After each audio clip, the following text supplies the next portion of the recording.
3 മാസം കൊണ്ട് syllabus full complete ചെയ്യാൻ പാകത്തിനുള്ള ടൈം ടേബിളാണ്. അതിൻ്റെ ഡേ 1 SCERT 5ാം ക്ലാസ്സിലെ പുതിയ SCERT ആണ്. 5ാം ക്ലാസ്സിലെ ബേസിക് സയൻസ് ഫുള്ളുണ്ട്. ഒന്നാമത്തെ ചാപ്റ്റർ അതിൻ്റെ അത് ആഹാര ശൃംഖല ജാലം എന്താണെന്ന് പറഞ്ഞിട്ടുണ്ട്. ആഹാരത്തിനുള്ള ജീവികളുടെ പരസ്പര ബന്ധമാണ് ആഹാര ശൃംഖല ജാലം എന്ന് പറയുന്നത്. പിന്നെ പ്ലവകങ്ങൾ, ജലാശയങ്ങളിലെ ഉൽപാദകരെയാണ് പ്ലവകങ്ങൾ എന്ന് പറയുന്നത്. ആഹാര ശൃംഖല എന്ന് പറയുന്നത് ആഹാര ശൃംഖല ജാലത്തിലെ ഒറ്റ ശ്രേണിയിലെ ഒരു ആഹാര ബന്ധത്തെയാണ് ആഹാര ശൃംഖല എന്ന് പറയുന്നത്. അതുപോലെ തന്നെ ഇലകൾക്ക് പച്ച കളർ കൊടുക്കുന്നത് ക്ലോറോഫിലാണ്, ചുവപ്പ് കളർ കൊടുക്കുന്നത് ആന്തോസയാനിൻ, മഞ്ഞ കളർ കൊടുക്കുന്നത് സാന്തോഫിൽ, ഓറഞ്ച് കരോട്ടിൻ. ഓറഞ്ച് പിന്നെ ക്യാരറ്റിൻ്റെ അത് ഓർത്ത് കഴിഞ്ഞാൽ കരോട്ടിൻ ഓർക്കാം. പച്ച ക്ലോറോഫിലാണെന്ന് അറിയാം. പിന്നെ ചുവപ്പ് ആന്തോസയാനിനാണ്, മഞ്ഞ സാന്തോഫിലാണ്, മറന്നു പോകരുത്. ഇനി എപ്പിഫൈറ്റുകൾ എന്ന് വെച്ചാൽ വാസസ്ഥലത്തിന് വേണ്ടി മാത്രം ആശ്രയിക്കുന്നവയാണ് എപ്പിഫൈറ്റുകൾ. മരവാഴ, ഓർക്കിഡൊക്കെ എപ്പിഫൈറ്റുകളാണ്. സെമി പാരസൈറ്റ് എന്ന് വെച്ച് കഴിഞ്ഞാൽ ജലവും ലവണവും എടുത്ത് സ്വന്തം ആഹാരം നിർമ്മിക്കുന്നതാണ്. ഇത്തിൽ കണ്ണിയാണ് ഉദാഹരണം. പൂർണ്ണപരാഗം എന്ന് പറയുന്നത് ഫുഡ് മൊത്തത്തിൽ വലിച്ചെടുക്കുന്നതാണ്. മൂടില്ലാത്ത ആളിയാണ് ഉദാഹരണം. അത്രയാണ് ഒന്നാമത്തെ ചാപ്റ്ററിൽ പ്രധാനപ്പെട്ടത്. ഇനി രണ്ടാമത്തെ ചാപ്റ്ററിൽ വ്യാധികൾ പടരാതിരിക്കാൻ എന്ന് പറയുന്നത് അതിൽ മഹാമാരികൾ എന്ന് പറഞ്ഞ് കൊടുത്തിരിക്കുന്നത് വസൂരി, ക്ഷയം, പ്ലേഗ്, COVID-19 ഈ മഹാമാരികളെയൊക്കെ നമ്മൾ നേരിട്ടതാണ് എന്ന് പറഞ്ഞു കൊടുത്തിട്ടുണ്ട്. ഒരിക്കൽ PSCക്ക് ചോദിച്ചതാണ്. വസൂരി, ക്ഷയം, പ്ലേഗ്, COVID-19 നമ്മൾ നേരിട്ട മഹാമാരികൾ ഏതൊക്കെയെന്ന് പറഞ്ഞിട്ടായിരുന്നു PSCക്ക് ചോദിച്ചിരുന്നത്. വസൂരി, ക്ഷയം, പ്ലേഗ്, COVID-19. ഈ ഫംഗസുകൾ ഏതൊക്കെയാണ്? കാൻഡിഡ, ഫംഗസുകൾക്ക് ഉദാഹരണം അതിൽ കൊടുത്തിരിക്കുന്നതാണ്. കാൻഡിഡ, ക്രിപ്റ്റോകോക്കസ്, ഹിസ്റ്റോപ്ലാസ്മ, പിന്നെ കൂണ് ഫംഗസാണ്. കാൻഡിഡ, ക്രിപ്റ്റോകോക്കസ്, ഹിസ്റ്റോപ്ലാസ്മ, കൂണ്. പിന്നെ അതിൽ ജനനം മുതൽ എടുക്കേണ്ട വാക്സിനുകൾ ഏതൊക്കെയാണെന്ന് പറഞ്ഞിട്ടുണ്ട്. ആദ്യം ജനിക്കുമ്പോൾ എടുക്കുന്നത് 3 വാക്സിനാണ്. OPV, BCG, hepatitis B. അതിൽ അബ്രിവേഷൻ ആദ്യം പറയാം. BCG എന്ന് പറയുന്നത് ബാസിലസ് കാൽമേറ്റ് ഗ്വേറിൻ ആണ്. ബാസിലസ് കാൽമേറ്റ് ഗ്വേറിൻ. OPV എന്ന് പറയുന്നത് ഓറൽ പോളിയോ വാക്സിനാണ്. FIPV പോളിയോ വാക്സിൻ്റെ ഫ്രാക്ഷണൽ ഡോസാണ്. RVV rota virus vaccine. PCV ന്യൂമോണൽ conjugate vaccine. MR measles rubella. DPT diphtheria pertussis tetanus. TD tetanus diphtheria. അപ്പം ഇതിൽ ജനിക്കുമ്പോൾ തന്നെ എടുക്കുന്ന വാക്സിനാണ് OPV, BCG, ഹെപ്പറ്റൈറ്റിസ് ബി. പിന്നെ 6 ആഴ്ച കഴിയുമ്പോൾ, അതായത് 1.5 മാസത്തിൽ എടുക്കുന്നതാണ് OPV1, RVV1, PCV1, FIPV1, pentavalent 1. ഞാൻ ഓർത്തിരിക്കുന്നു OPRPF എന്നുള്ള രീതിക്കാണ്. OPRPF അതിൽ OPV1ഉം P പെൻറ്റാവാലൻ്റ് ആണ്, പെൻറ്റാവാലൻ്റ് 1. പിന്നെ RVV1 OPRI, പിന്നെ PF PCV1ഉം FIPV1ഉം. ഇങ്ങനെയാണ് ഓർത്തിരിക്കുന്നത് OPRPF. പിന്നെ 1.5 മാസം കഴിഞ്ഞ് ഇനി 10 ആഴ്ചയിലാണ്, അതായത് ഏകദേശം 2.5 മാസം. 2.5 മാസത്തിൽ എടുക്കേണ്ടതാണ്. OPR മാത്രമേ ഉള്ളൂ. അപ്പോൾ ഏതൊക്കെ വരും? OPV2, RVV2, പെൻറ്റാ2, pentavalent 2. ഇനി 14 ആഴ്ച, 3.5 മാസം. അപ്പോൾ ജനിച്ചപ്പോൾ എടുത്തു 1.5 മാസത്തിൽ, 2.5 മാസത്തിൽ, ഇനി 3.5 മാസത്തിൽ, 14 ആഴ്ചയിലുള്ളതാണ്. OPRPF തന്നെയാണ് വന്നിരിക്കുന്നത്. OPV3, P pentavalent 3, RVV3, PF P PCV2, പിന്നെ FIPV2. ഇനി 9ാം മാസത്തിൽ എടുക്കേണ്ടതാണ് MR1, PCV booster, FIPV3. MR1, PCV booster, FIPV3. ഇനി 16 മുതൽ 24 മാസം, അതായത് 1.5 മുതൽ 2 വയസ്സ് വരെയുള്ളപ്പോൾ എടുക്കേണ്ടതാണ് DPV booster, DPT booster, vitamin A. അത് 1.5-2 വയസ്സിൽ എടുക്കേണ്ടത്. പിന്നെ 5 മുതൽ 6 വയസ്സ് വരെയാണ് DPTയും DPTൻ്റെ ബൂസ്റ്റർ 2 എടുക്കേണ്ടത്. ഇനി 10 വയസ്സിൽ TD1 ടെറ്റനസും ഡിഫ്തീരിയയും അതിൻ്റെ 1ഉം, പിന്നെ 16 വയസ്സിൽ ടെറ്റനസ് ഡിഫ്തീരിയ 2ഉം. ഇത്രയാണ് വാക്സിൻ. അത് രണ്ടാമത്തെ ചാപ്റ്ററിലെ ഇമ്പോർട്ടൻ്റ് അതാണ്. ഇനി മൂന്നാമത്തെ ചാപ്റ്റർ ജലം നിത്യജീവിതത്തിൽ എന്ന് പറയുന്നതിൽ ശരീരത്തിലെ ജലത്തിൻ്റെ പെർസെൻറ്റേജ് പറയുന്നുണ്ട്. ഏറ്റവും കൂടുതലുള്ളത് രക്തത്തിലാണ്. 94% ജലം അടങ്ങിയിരിക്കുന്നത് രക്തത്തിലാണ്. അതിനുശേഷം ശ്വാസകോശത്തിലാണ് 83% ജലം അടങ്ങിയിട്ടുണ്ട്. വൃക്കയിൽ 79% ജലമാണ്. പിന്നെ പേശി 75%, ഹൃദയവും 75%. അതിനുശേഷം തലച്ചോറ് 73%. അസ്ഥിയിലാണ് ഏറ്റവും കുറവ് ജലം 31%. ഒന്നുകൂടെ പറയാം, രക്തം 94, ശ്വാസകോശം 83%, വൃക്ക 79%, പിന്നെ പേശി ഹൃദയവും 75% വീതം, തലച്ചോറ് 73%, അസ്ഥി ഏറ്റവും കുറവ് 31%, രക്തം ഏറ്റവും കൂടുതൽ 94%. ഇനി ബാഷ്പീകരണം എന്താണെന്ന് പറയുന്നുണ്ട്. ഒരു ദ്രാവകത്തിൻ്റെ ഉപരിതലത്തിൽ നിന്ന് ചെറുകണികകൾ ചുറ്റുപാടിലേക്ക് വ്യാപിക്കുന്നതിനെയാണ് ബാഷ്പീകരണം എന്ന് പറയുന്നത്. പിന്നെ ജലത്തിൻ്റെ ഒരു പ്രധാനപ്പെട്ട സവിശേഷതയാണ് ജലം വിതാനം പാലിക്കുന്നു എന്നുള്ളത്. ഇനി അടുത്ത ചാപ്റ്റർ ജീവനുള്ള വിത്തുകൾ എന്ന് പറയുന്നതാണ്. വിത്ത് മുളയ്ക്കാൻ ജലം, വായു, താപനില എന്നിവയാണ് ആവശ്യം. അതൊരു എക്സാമിന് വന്നിട്ടുള്ളതാണ്. വിത്ത് മുളയ്ക്കാൻ ആവശ്യമായവ താഴെ പറഞ്ഞ ഏതൊക്കെയാണെന്ന് പറഞ്ഞ് അതിൽ സൂര്യപ്രകാശം പറഞ്ഞിട്ടുണ്ടായിരുന്നു. സൂര്യപ്രകാശം ആവശ്യമില്ല. ജലം, വായു, താപനില ഇത്രയാണ് ആവശ്യം. പിന്നെ അടുത്ത പോയിന്റ്, ആദ്യം വരുന്നത് വിത്ത് മുളയ്ക്കുമ്പോൾ ആദ്യം വരുന്നത് പാർട്ടാണ് ബീജമൂലം എന്ന് പറയുന്നത്. അത് വേറെ ആയിട്ടാണ് വരുന്നത്. പിന്നീടാണ് ബീജപത്രം വരുന്നത്. ബീജപത്രം, ബീജശീർഷം എന്ന് പറയും രണ്ടാമത് വരുന്നത്. അത് തണ്ടിൻ്റെ ഭാഗമാണ്. ബീജപത്രത്തിൽ നിന്നും ബീജ അന്നത്തിൽ നിന്നുമൊക്കെയാണ്, അതിൽ രണ്ടിലുമാണ് ഫുഡ് സ്റ്റോർ ചെയ്ത് വെക്കുന്നത്. ഇല വന്ന് അത് ഭക്ഷണം ഉണ്ടാക്കാൻ പാകമാകുന്നത് വരെയുള്ള ഫുഡ് അത് എടുക്കുന്നത് ബീജപത്രത്തിൽ നിന്നും ബീജ അന്നത്തിൽ നിന്നുമാണെന്ന് ഓർത്തിരിക്കുക. ഇനി വിത്ത് വിതരണം നടക്കുന്നത്, ഇതിൻ്റെ എക്സാമ്പിൾസ് വെച്ച് ചേരുംപടി ചേർക്കാൻ ചോദിച്ചിട്ടുണ്ടായിരുന്നു PSC എക്സാമിന്. കാറ്റ് വഴി വിത്ത് വിതരണം നടത്തുന്ന ഒരു ഉദാഹരണമാണ് അപ്പൂപ്പൻ താടിയും മഹാഗണിയും. ജലം വഴിയാണ് തെങ്ങ് വിത്ത് വിതരണം നടത്തുന്നത്. ജന്തുക്കൾ വഴി നടത്തുന്നത് ആല്, പ്ലാവ്, പേര, അസ്ത്രപ്പുല്ല്. ആൽ, പേര, പ്ലാവ്, അസ്ത്രപ്പുല്ല്. പിന്നെ വിത്ത് പൊട്ടിത്തെറിച്ച് വിത്ത് വിതരണം നടക്കുന്നതാണ് വെണ്ട, കാശിത്തുമ്പ. അതൊക്കെ കാറ്റ് വഴി അപ്പൂപ്പൻ താടി, മഹാഗണി. ജലം വഴി തെങ്ങ്. ജന്തുക്കൾ വഴി ആൽ, പ്ലാവ്, പേര, അസ്ത്രപ്പുല്ല്. പൊട്ടിത്തെറിച്ച് വെണ്ട, കാശിത്തുമ്പ. ഇനി സാധാരണ വേരല്ലാണ്ട്, തായ്വേരും നാരുവേരും അല്ലാതെ തണ്ടിൽ നിന്നും വരുന്ന വേരുകളാണ് താങ്ങുവേര്, പൊയ്ക്കാൽ വേര്, പറ്റുവേര്, ശ്വസന വേര് എന്നൊക്കെ. കണ്ടൽ ചെടികൾക്കാണ് ശ്വസന വേര് ഉള്ളത്. ഇനി അടുത്ത ചാപ്റ്ററാണ് കയ്യെത്തും ദൂരത്ത് ആകാശം എന്ന് പറയുന്നത്. അതിൻ്റെ അകത്ത് ചന്ദ്രൻ എത്ര ദൂരം അകലെയാണെന്ന് പറയുന്നത്. ഭൂമിയിൽ നിന്നും 3.84 ലക്ഷം കിലോമീറ്റർ അകലെയാണ്. 3.84 ലക്ഷം കിലോമീറ്റർ അകലെയാണ് ചന്ദ്രൻ. സൂര്യനോ 15 കോടി കിലോമീറ്റർ അകലെയാണ്. അതിന് ആൽഫ സെന്റോറി A എന്ന് പറയുന്നത് 40 ലക്ഷം കിലോമീറ്റർ അകലെയാണ്. ചന്ദ്രൻ 3.84 ലക്ഷം കിലോമീറ്റർ അകലെ, alpha Centauri A 40 lakh kilometre അകലെ, സൂര്യൻ 15 കോടി കിലോമീറ്റർ അകലെ. ഇനി ഭൂമി എന്ന് പറയുന്നത് 50 ചന്ദ്രൻ ഉൾക്കൊള്ളാൻ പറ്റുന്ന അത്രയും വലിപ്പമുണ്ട്. ഭൂമിക്ക് 50 ചന്ദ്രൻ ഉൾക്കൊള്ളാൻ പറ്റുന്നുണ്ട്. എന്നാൽ സൂര്യൻ എന്ന് പറയുന്നതോ 13 ലക്ഷം ഭൂമിയെ ഉൾക്കൊള്ളാൻ പറ്റുന്ന വലിപ്പമാണ് സൂര്യനുള്ളത്. 13 ലക്ഷം ഭൂമിയെ ഉൾക്കൊള്ളാൻ പറ്റുന്നതാണ് വലിപ്പമാണ് സൂര്യന്. ആൽഫ സെന്റോറിക്ക് 16 ലക്ഷം ഭൂമിയെ ഉൾക്കൊള്ളാൻ പറ്റുന്ന വലിപ്പമാണ് ആൽഫ സെന്റോറിക്കുള്ളത്. ആൽഫ സെന്റോറിയാണ് വലുത്. ആൽഫ സെന്റോറിക്ക് 16 ലക്ഷം ഭൂമിയെ ഉൾക്കൊള്ളാനും സൂര്യൻ 13 ലക്ഷം ഭൂമിയെ ഉൾക്കൊള്ളാനും, എന്നാൽ ഭൂമി 50 ചന്ദ്രനെ ഉൾക്കൊള്ളാൻ പറ്റുന്ന വലിപ്പവുമാണ് ഉള്ളത്. ഇനി അതിൽ നക്ഷത്ര ഗണങ്ങളെ പറ്റി പറയുന്നുണ്ട്. വേട്ടക്കാരൻ എന്ന് പറയുന്ന നക്ഷത്ര ഗണം ഡിസംബറിലാണ് കാണുന്നത്. അത് കിഴക്കൻ ചക്രവാളത്തിലാണ് കാണുന്നത്. ഗ്രീക്കിൽ ഓറിയോൺ എന്നാണ് അതിൻ്റെ പേര്. ഓറിയോൺ എന്നറിയപ്പെടുന്ന വേട്ടക്കാരൻ എന്ന് പറയുന്നത് ഡിസംബറിലാണ് കാണുക, കിഴക്കൻ ചക്രവാളത്തിലാണ് കാണുക. ഇനി സപ്തർഷികൾ എന്ന് പറയുന്ന നക്ഷത്രക്കൂട്ടം അത് ഏപ്രിൽ മാസത്തിലാണ് കാണുക, വടക്കൻ ചക്രവാളത്തിലാണ് കാണുക. വടക്ക് കാണുന്നത് സപ്തർഷികൾ, വേട്ടക്കാരനല്ല. വടക്ക് കാണുന്നത് സപ്തർഷികളാണ്, എന്നാൽ വേട്ടക്കാരൻ കാണുന്നത് കിഴക്കാണ്. ഇനി സപ്തർഷികൾ ബിഗ് ഡിപ്പർ അഥവാ വലിയ തവി ആ ഷേപ്പിലായതുകൊണ്ട് അങ്ങനെ ബിഗ് ഡിപ്പർ എന്നും അറിയപ്പെടുന്നു. അർസ മേജർ എന്നും അറിയപ്പെടാറുണ്ട്. അർസ മേജർ എന്നും ബിഗ് ഡിപ്പർ എന്നും അറിയപ്പെടുന്ന സപ്തർഷികളാണെന്ന് ഓർത്തിരിക്കുക. ഇനി ഇൻസാറ്റ് എന്നത് ഉപഗ്രഹങ്ങളെ പറ്റി പറയുന്നുണ്ട്.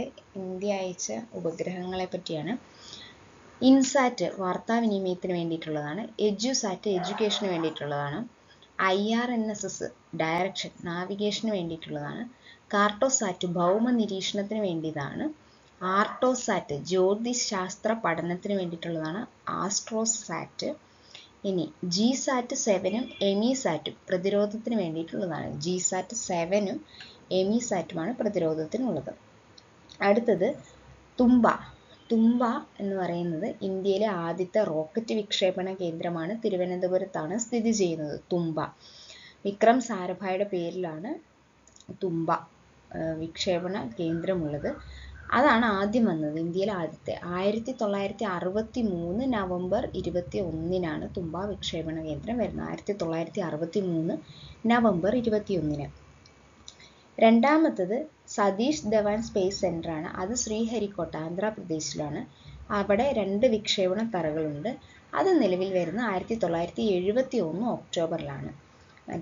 തുമ്പയിൽ വന്ന് 1963 നവംബർ 21-ന്. സതീഷ് ധവാൻ സ്പേസ് സെന്റർ ശ്രീഹരിക്കോട്ടയിൽ വരുന്ന 1971-ന്. 73 അല്ല, 71 ഒക്ടോബറിൽ.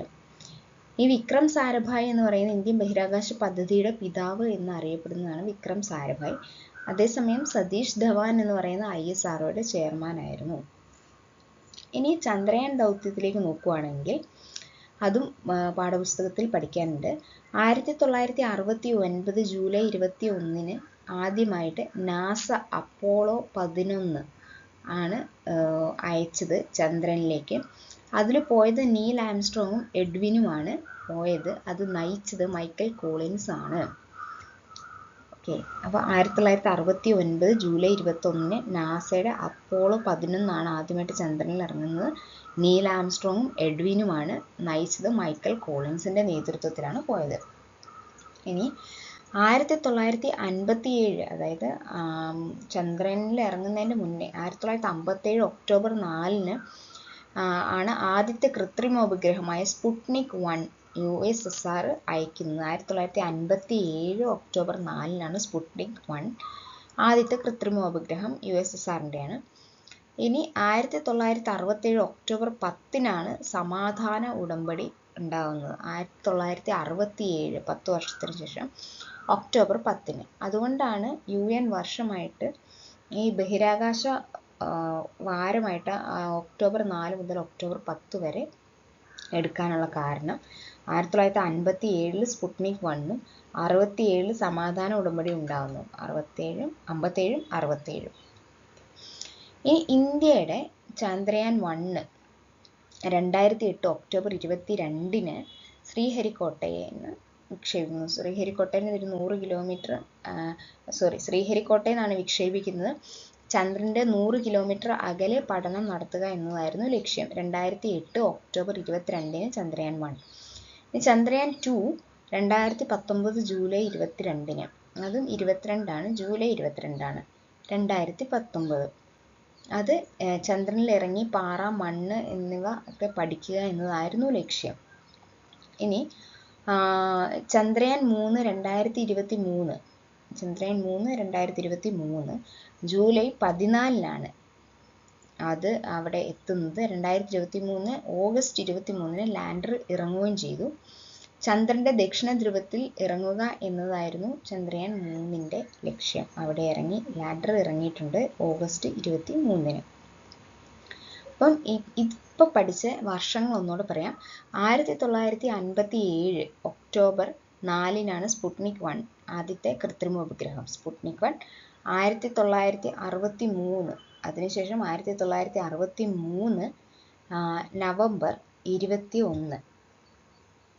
നവംബർ 21-നാണ് തുമ്പയിൽ റോക്കറ്റ് വിക്ഷേപണ കേന്ദ്രം ഉണ്ടാക്കുന്നു.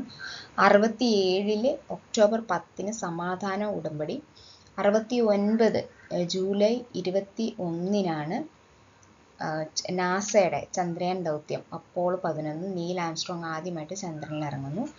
അതിനുശേഷം 1971 ഒക്ടോബറിലാണ് സതീഷ് ധവാൻ സ്പേസ് സെന്റർ ആന്ധ്രാപ്രദേശിൽ വരുന്നത്.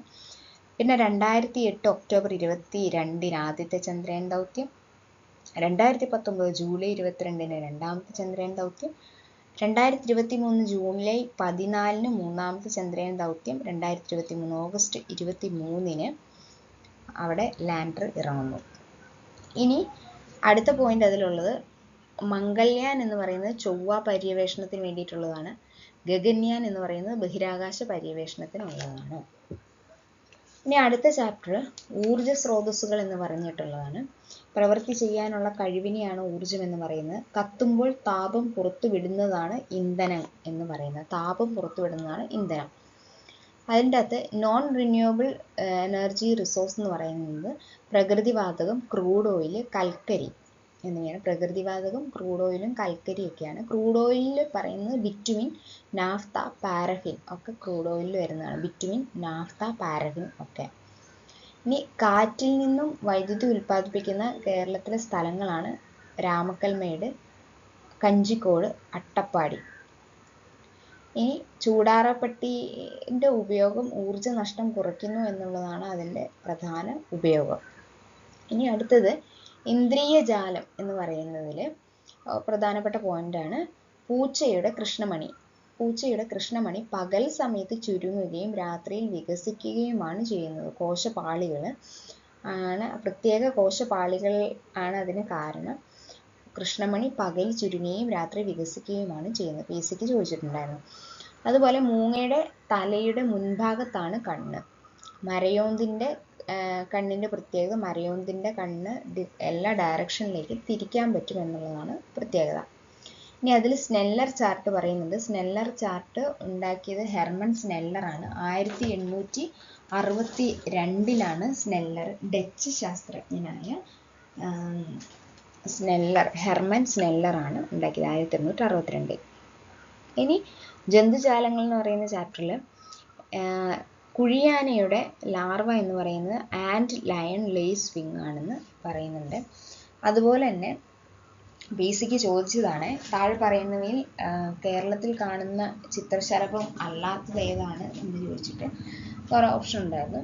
അപ്പം അത് നാരകശലഭം, അരളിശലഭം, വെള്ളിലത്തോഴി, എരിക്കുതുപ്പി ഇതൊക്കെയാണ് കേരളത്തിൽ കാണുന്ന പ്രധാനപ്പെട്ട ശലഭങ്ങൾ. ഏതാണ്? നാരകശലഭം, അരളിശലഭം, വെള്ളിലത്തോഴി, എരിക്കുതുപ്പി.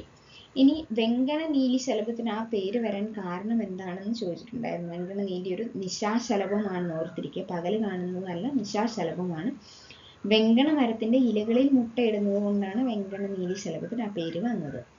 ഇനി സിസിലിയൻ എന്ന് പറയുന്നത് ഒരു തരം ഉഭയജീവിയാണ്. കുരുടികൾ എന്ന് അറിയപ്പെടുന്നു. കാരണം അതിന്റെ കണ്ണ് ത്വക്ക് കൊണ്ട് മൂടുന്നത് കൊണ്ടാണ് അങ്ങനെ അറിയപ്പെടുന്നത് സിസിലിയൻ. പിന്നെ ഇന്ത്യയിൽ കേരളത്തിൽ പ്രധാനമായിട്ടും 5 ഇനം വിഷപ്പാമ്പുകളാണുള്ളത്. മൂർഖന് 2 വളയം പത്തിയിൽ പരസ്പരം ബന്ധിച്ച 2 വളയങ്ങളാണ് കാണുന്നത്. പിന്നെ രണ്ടാമത്തെ വിഷപ്പാമ്പാണ് രാജവെമ്പാല. അതിന് പത്തിയിൽ ഒരു V തിരിച്ചിട്ട പോലെ ഒരു അടയാളം ഉണ്ടാവും. 5 മീറ്റർ നീളം ഏകദേശം ഉണ്ടാവും. വാല് കറുത്ത വാലായിരിക്കും രാജവെമ്പാല. ഇനി ശംഖുവരയൻ അഥവാ വെള്ളിക്കെട്ടൻ എന്ന് പറഞ്ഞ് കാണുന്നതാണ് വിഷപ്പാമ്പാണ്. തെളിഞ്ഞ വെള്ളവര, കറുത്ത ശരീരത്തിൽ തെളിഞ്ഞ വെള്ള വരയുള്ളതാണ് ശംഖുവരയൻ. അത് പേരിൽ നിന്ന് തന്നെ കിട്ടും. പിന്നെ അണലി അഥവാ ചേനത്തണ്ടൻ എന്ന് പറയുന്ന ത്രികോണം ഷേപ്പിലുള്ള തലയായിരിക്കും. അണലി 3 ലെറ്റർ ഇല്ല, അണലി. അപ്പോൾ ത്രികോണം ഓർത്തിരിക്കുക. ചങ്ങല പോലെ പുള്ളികൾ ശരീരത്തിൽ ഉണ്ടാവും. പിന്നെ 5ാമത്തെ വിഷപ്പാമ്പാണ് കടൽപ്പാമ്പ്. കടൽപ്പാമ്പ് ഒരു വിഷപ്പാമ്പാണെന്ന് ഓർത്തിരിക്കുക. വലകടിയൻ എന്നും അറിയപ്പെടുന്നു. വാല് പരന്നതാണ്, അതിന് തുഴയ പോലെ ഇരിക്കും. പിന്നെ പുറത്ത് സർക്കിൾ ഇങ്ങനെ വട്ടത്തിൽ ബ്ലാക്ക് വളയങ്ങളുണ്ടാവും. അതാണ് 5 വിഷപ്പാമ്പുകൾ: മൂർഖൻ, രാജവെമ്പാല, ശംഖുവരയൻ, അണലി, കടൽപ്പാമ്പ്. പിന്നെ അതിൽ അടുത്ത പോയിന്റ് എന്ന് പറയുന്നത് തിമിംഗലം, ഡോൾഫിൻ, വവ്വാൽ, നീർനായ. ഇതെല്ലാം സസ്തനികളാണ്. തിമിംഗലം, ഡോൾഫിൻ, വവ്വാൽ, നീർനായ ഇത് സസ്തനികളാണ്. ഇത്രയാണ് 5ാം ക്ലാസ്സിലെ ബേസിക് സയൻസ് SCERTയിലെ ഇമ്പോർട്ടൻറ്റ് പോയിന്റ്സ് മാത്രം. ഇനി ഡേ 1 ടോപ്പിക്കായിട്ട് എടുത്തിരിക്കുന്ന പഞ്ചവത്സര പദ്ധതികളാണ്. അതിലെ പ്രധാനപ്പെട്ട പോയിന്റ് നോക്കാം. 1ാം പഞ്ചവത്സര പദ്ധതി 1951 മുതൽ 56 വരെയാണ്. അതിൻ്റെ ടാർഗറ്റ് എന്ന് പറയുന്നത് 2.1% ആയിരുന്നു. അച്ചീവ് ചെയ്ത് 3.6% ആണ്. 2.1 3.6. അതിൽ അഭയാർത്ഥി പുനരധിവാസം, കാർഷിക രംഗത്തിൻ്റെ വളർച്ച, ഭക്ഷ്യ സ്വയം പര്യാപ്തത, ജലസേചന സൗകര്യം. കാർഷിക രംഗമായിരുന്നു മെയിനായിട്ടുണ്ടായിരുന്നത്. കാർഷിക രംഗ വളർച്ച, പിന്നെ ജലസേചന സൗകര്യം, ഭക്ഷ്യ സ്വയം പര്യാപ്തത, പിന്നെ അഭയാർത്ഥി പുനരധിവാസം, അതൊക്കെയായിരുന്നു പ്രധാന ലക്ഷ്യങ്ങൾ. ഹറോൾഡ് ഡോമർ മാതൃക എന്നറിയപ്പെടുന്നു. ഇതിൻ്റെ ആമുഖം തയ്യാറാക്കിയത് അല്ലെങ്കിൽ രൂപരേഖ തയ്യാറാക്കിയത് KN രാജ് എന്ന മലയാളിയാണ്. പിന്നെ ഇതിലാണ് കുടുംബാസൂത്രണം വരുന്നത്. 1952 കുടുംബാസൂത്രണം വരുന്നു. 1952 ഒക്ടോബർ 2 55 പരിപാടികൾ, കമ്മ്യൂണിറ്റി ഡെവലപ്മെൻറ്റ് പ്രോഗ്രാം, ഇതെല്ലാം വരുന്നത് ഒന്നാം പഞ്ചവത്സര പദ്ധതിയിലാണ്. പിന്നെ UGC നിലവിൽ വരുന്നത് 1953 UGC ആക്ട് നിലവിൽ വരുന്ന 1956 UGC 1953. പിന്നെ ഇത് കാർഷിക രംഗത്തിലാണ് പ്രാധാന്യം കൊടുത്തതെന്ന് പറഞ്ഞു. ജലസേചന സൗകര്യം എന്നും പറഞ്ഞു. ജലസേചനത്തിന് വരുന്നതാണ് 3 പ്രധാന അണക്കെട്ടുകൾ: ദാമോദർ വാലി, ഹിരാക്കുഡ്, ബക്രാനങ്കൽ. ദാമോദർ വാലി, ഹിരാക്കുഡ്, ബക്രാനങ്കൽ. ഇത്രയുമാണ് ഒന്നാം പഞ്ചവത്സര പദ്ധതിയിലെ പ്രധാന പോയിന്റുകൾ. ഇനി രണ്ടാം പഞ്ചവത്സര പദ്ധതി 1956 മുതൽ 61 വരെയാണ്. 4.5 ആയിരുന്നു ലക്ഷ്യം വെച്ചിരുന്നു. 4.27 ആണ് കിട്ടിയത്. അത്ര കിട്ടിയില്ല. 4.27 ആണ് കിട്ടിയത്, അച്ചീവ് ചെയ്തത്. ഇത് PC മഹലനോബിസ് മാതൃക എന്നാണ് രണ്ടാം പഞ്ചവത്സര പദ്ധതി അറിയപ്പെടുന്നത്. ഈ PC മഹലനോബിസിനെ പറ്റി പറയുകയാണെങ്കിൽ ഇന്ത്യൻ 5 ഇയർ പ്ലാനിൻ്റെ ശില്പി എന്ന് അറിയപ്പെടുന്നത്, ഇന്ത്യൻ പഞ്ചവത്സര പദ്ധതിയുടെ ശില്പി എന്നറിയപ്പെടുന്നത് PC മഹലനോബിസ് ആണ്. ഇന്ത്യൻ ആസൂത്രണത്തിൻ്റെ ശില്പി എന്നറിയപ്പെടുന്നതും PC മഹലനോബിസ് ആണ്. ഇന്ത്യൻ സ്റ്റാറ്റിസ്റ്റിക്കൽ ഇൻസ്റ്റിറ്റ്യൂട്ട് കൽക്കട്ടയിൽ തുടങ്ങുന്നത് ഇദ്ദേഹമാണ്. ഇന്ത്യൻ സ്റ്റാറ്റിസ്റ്റിക്കൽ ഇൻസ്റ്റിറ്റ്യൂട്ട് തുടങ്ങുന്നത് ഇദ്ദേഹമാണ്. അത് പിന്നീട് 1950 നാഷണൽ സാമ്പിൾ സർവേ ഓർഗനൈസേഷനും സെൻട്രൽ സ്റ്റാറ്റിസ്റ്റിക്കൽ ഓർഗനൈസേഷനുമായിട്ട് 1950 മാറുന്നുണ്ട്. അതിൽ ഇന്ത്യൻ സ്റ്റാറ്റിസ്റ്റിക്കൽ ഇൻസ്റ്റിറ്റ്യൂട്ട് കൽക്കട്ടയിൽ തുടങ്ങുന്നത് ഇദ്ദേഹമാണ്. സ്റ്റാറ്റിസ്റ്റിക്കൽ ഡേ ഇദ്ദേഹത്തിൻ്റെ ബർത്ത്ഡേ ആയ ജൂൺ 29 ജൂൺ 29 സ്റ്റാറ്റിസ്റ്റിക്കൽ ഡേ. ഇനി ഈ രണ്ടാം പഞ്ചവത്സര പദ്ധതി PC മഹലനോബിസ് മാതൃക എന്ന് പറഞ്ഞു. അതുപോലെ സോഷ്യലിസ്റ്റ് പാറ്റേൺ എന്നാണ് അറിയപ്പെടുന്നത്. അങ്ങനെ ഇതിന് വ്യാവസായിക വളർച്ചയാണ് ഇതിൻ്റെ പ്രാധാന്യം കൊടുത്തിരുന്നത്. മിശ്ര സമ്പദ് വ്യവസ്ഥ എന്ന ആശയം തുടങ്ങുന്നതും ഇവിടെയാണ്. 1955 ആവടി സമ്മേളനത്തിൽ വെച്ചിട്ടാണ്, INCയുടെ ആവടി സമ്മേളനത്തിൽ വെച്ചിട്ടാണ് മിശ്ര സമ്പദ് വ്യവസ്ഥയുടെ കൺസെപ്റ്റ് ഉയർന്നു വരുന്നത്. അത് ഇതിലാണ് വരുന്നത്. രണ്ടാം പഞ്ചവത്സര പദ്ധതിയിലാണ് അത് നടപ്പാക്കാൻ ശ്രമിക്കുന്നത്. ഇനി ഈ രണ്ടാം പഞ്ചവത്സര പദ്ധതി വ്യാവസായിക പ്രാധാന്യം കൊടുത്തു എന്ന് പറഞ്ഞതുകൊണ്ട് 3 ഇരുമ്പുരുക്ക് ശാലകൾ വരുന്നുണ്ട്, വ്യവസായശാലകൾ. ദുർഗാപൂർ, ഭിലായ്, റൂർക്കേല. ബേർഡ് എന്ന് ഓർത്താൽ മതി. Bhilai, Rourkela, D Durgapur.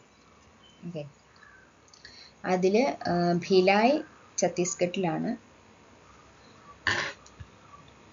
Rourkela ഒഡീസയിലാണ്, Durgapur west ബംഗാളിലുമാണ്. Bhilai ഇരുമ്പുരുക്ക് ശാലയ്ക്ക് help ചെയ്തത് റഷ്യയാണ്. റൂർക്കേല ഇരുമ്പുരുക്ക് ശാലയെ ഹെൽപ്പ് ചെയ്തത് ജർമ്മനിയാണ്. ദുർഗാപൂർ ബ്രിട്ടനുമാണെന്ന് ഓർത്തിരിക്കുക. ഇനി മൂന്നാം പഞ്ചവത്സര പദ്ധതി 1961-66 സമയങ്ങളിലാണ്. അതിൽ ലക്ഷ്യം വെച്ചത് 5.6%, ലഭിച്ചത് 2.4% മാത്രമാണ് ലഭിച്ചിട്ടുള്ളൂ. ഇതാണ് ഏറ്റവും കുറവ് കിട്ടിയ പഞ്ചവത്സര പദ്ധതികളിൽ ഏറ്റവും കുറവ് ശതമാനം മാത്രം കിട്ടിയത് ഇതാണ്. മൂന്നാം പഞ്ചവത്സര പദ്ധതിയാണ് 2.4. ആദ്യത്തേത് 2.1 നമ്മൾ ഒന്നാം പഞ്ചവത്സര പദ്ധതി ലക്ഷ്യം വെച്ചതെങ്കിലും 3.6 കിട്ടി. പക്ഷേ ഇവിടെ നമ്മൾ 5.6 ലക്ഷ്യം വെച്ചു, 2.4 കിട്ടിയുള്ളൂ. അതിൻ്റെ കാരണം ഈ കാലയളവിലാണ്, 1961-66 കാലയളവിലാണ് ചൈന വാറും പാകിസ്ഥാനിലെ വാറും നടക്കുന്നത്. എങ്കിലും ഇത് ഗാഡ്ഗിൽ യോജന എന്നറിയപ്പെടുന്നു, ഗാന്ധിയൻ മോഡൽ എന്നും അറിയപ്പെടുന്നു. പിന്നെ ഹരിത വിപ്ലവത്തിൻ്റെ ആരംഭം ഈ കാലഘട്ടത്തിലാണ് നടക്കുന്നത്. ആരംഭമാണ്. ഹരിത വിപ്ലവം നടക്കുന്ന 1965-75 കാലങ്ങളിലാണ്. അപ്പോൾ 66 ഇത് എൻഡ് ചെയ്യുന്നത്. 1961-66 അപ്പോൾ 65 ഹരിത വിപ്ലവത്തിൻ്റെ ആരംഭം മൂന്നാം പഞ്ചവത്സര പദ്ധതി എന്ന് പറയും. ഗോതമ്പിൻ്റെ സ്വയം പര്യാപ്തത ഒരു ലക്ഷ്യമായിരുന്നു. അതുപോലെ തന്നെ ബൊക്കാറോ സ്റ്റീൽ പ്ലാന്റ്, ഇതിൻ്റെ മുമ്പ് രണ്ടാം പഞ്ചവത്സര പദ്ധതിയിൽ നമ്മൾ 3 ഇരുമ്പുരുക്കുശാല പഠിച്ചിരുന്നു. എന്നാൽ ബൊക്കാറോ ഇരുമ്പുരുക്കുശാല സ്റ്റീൽ പ്ലാന്റ് 3-ാം പഞ്ചവത്സര പദ്ധതി പ്രകാരം വന്നതാണ്. അതുപോലെ തന്നെ 3-ാം പഞ്ചവത്സര പദ്ധതി കാലത്തെ കേന്ദ്ര കൃഷിമന്ത്രിയായിരുന്നു സി സുബ്രഹ്മണ്യനാണെന്ന് ഓർത്തിരിക്കുക.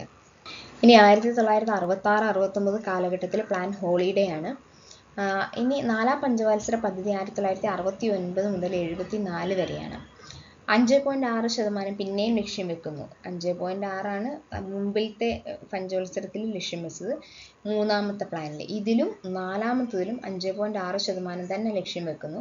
മറ്റതിൽ ഏറ്റവും കുറവാണ് കിട്ടിയത്. 3-ാം പഞ്ചവത്സര പദ്ധതിയിൽ ഏറ്റവും കുറവാണ് കിട്ടിയത് 2.4 ആണ്.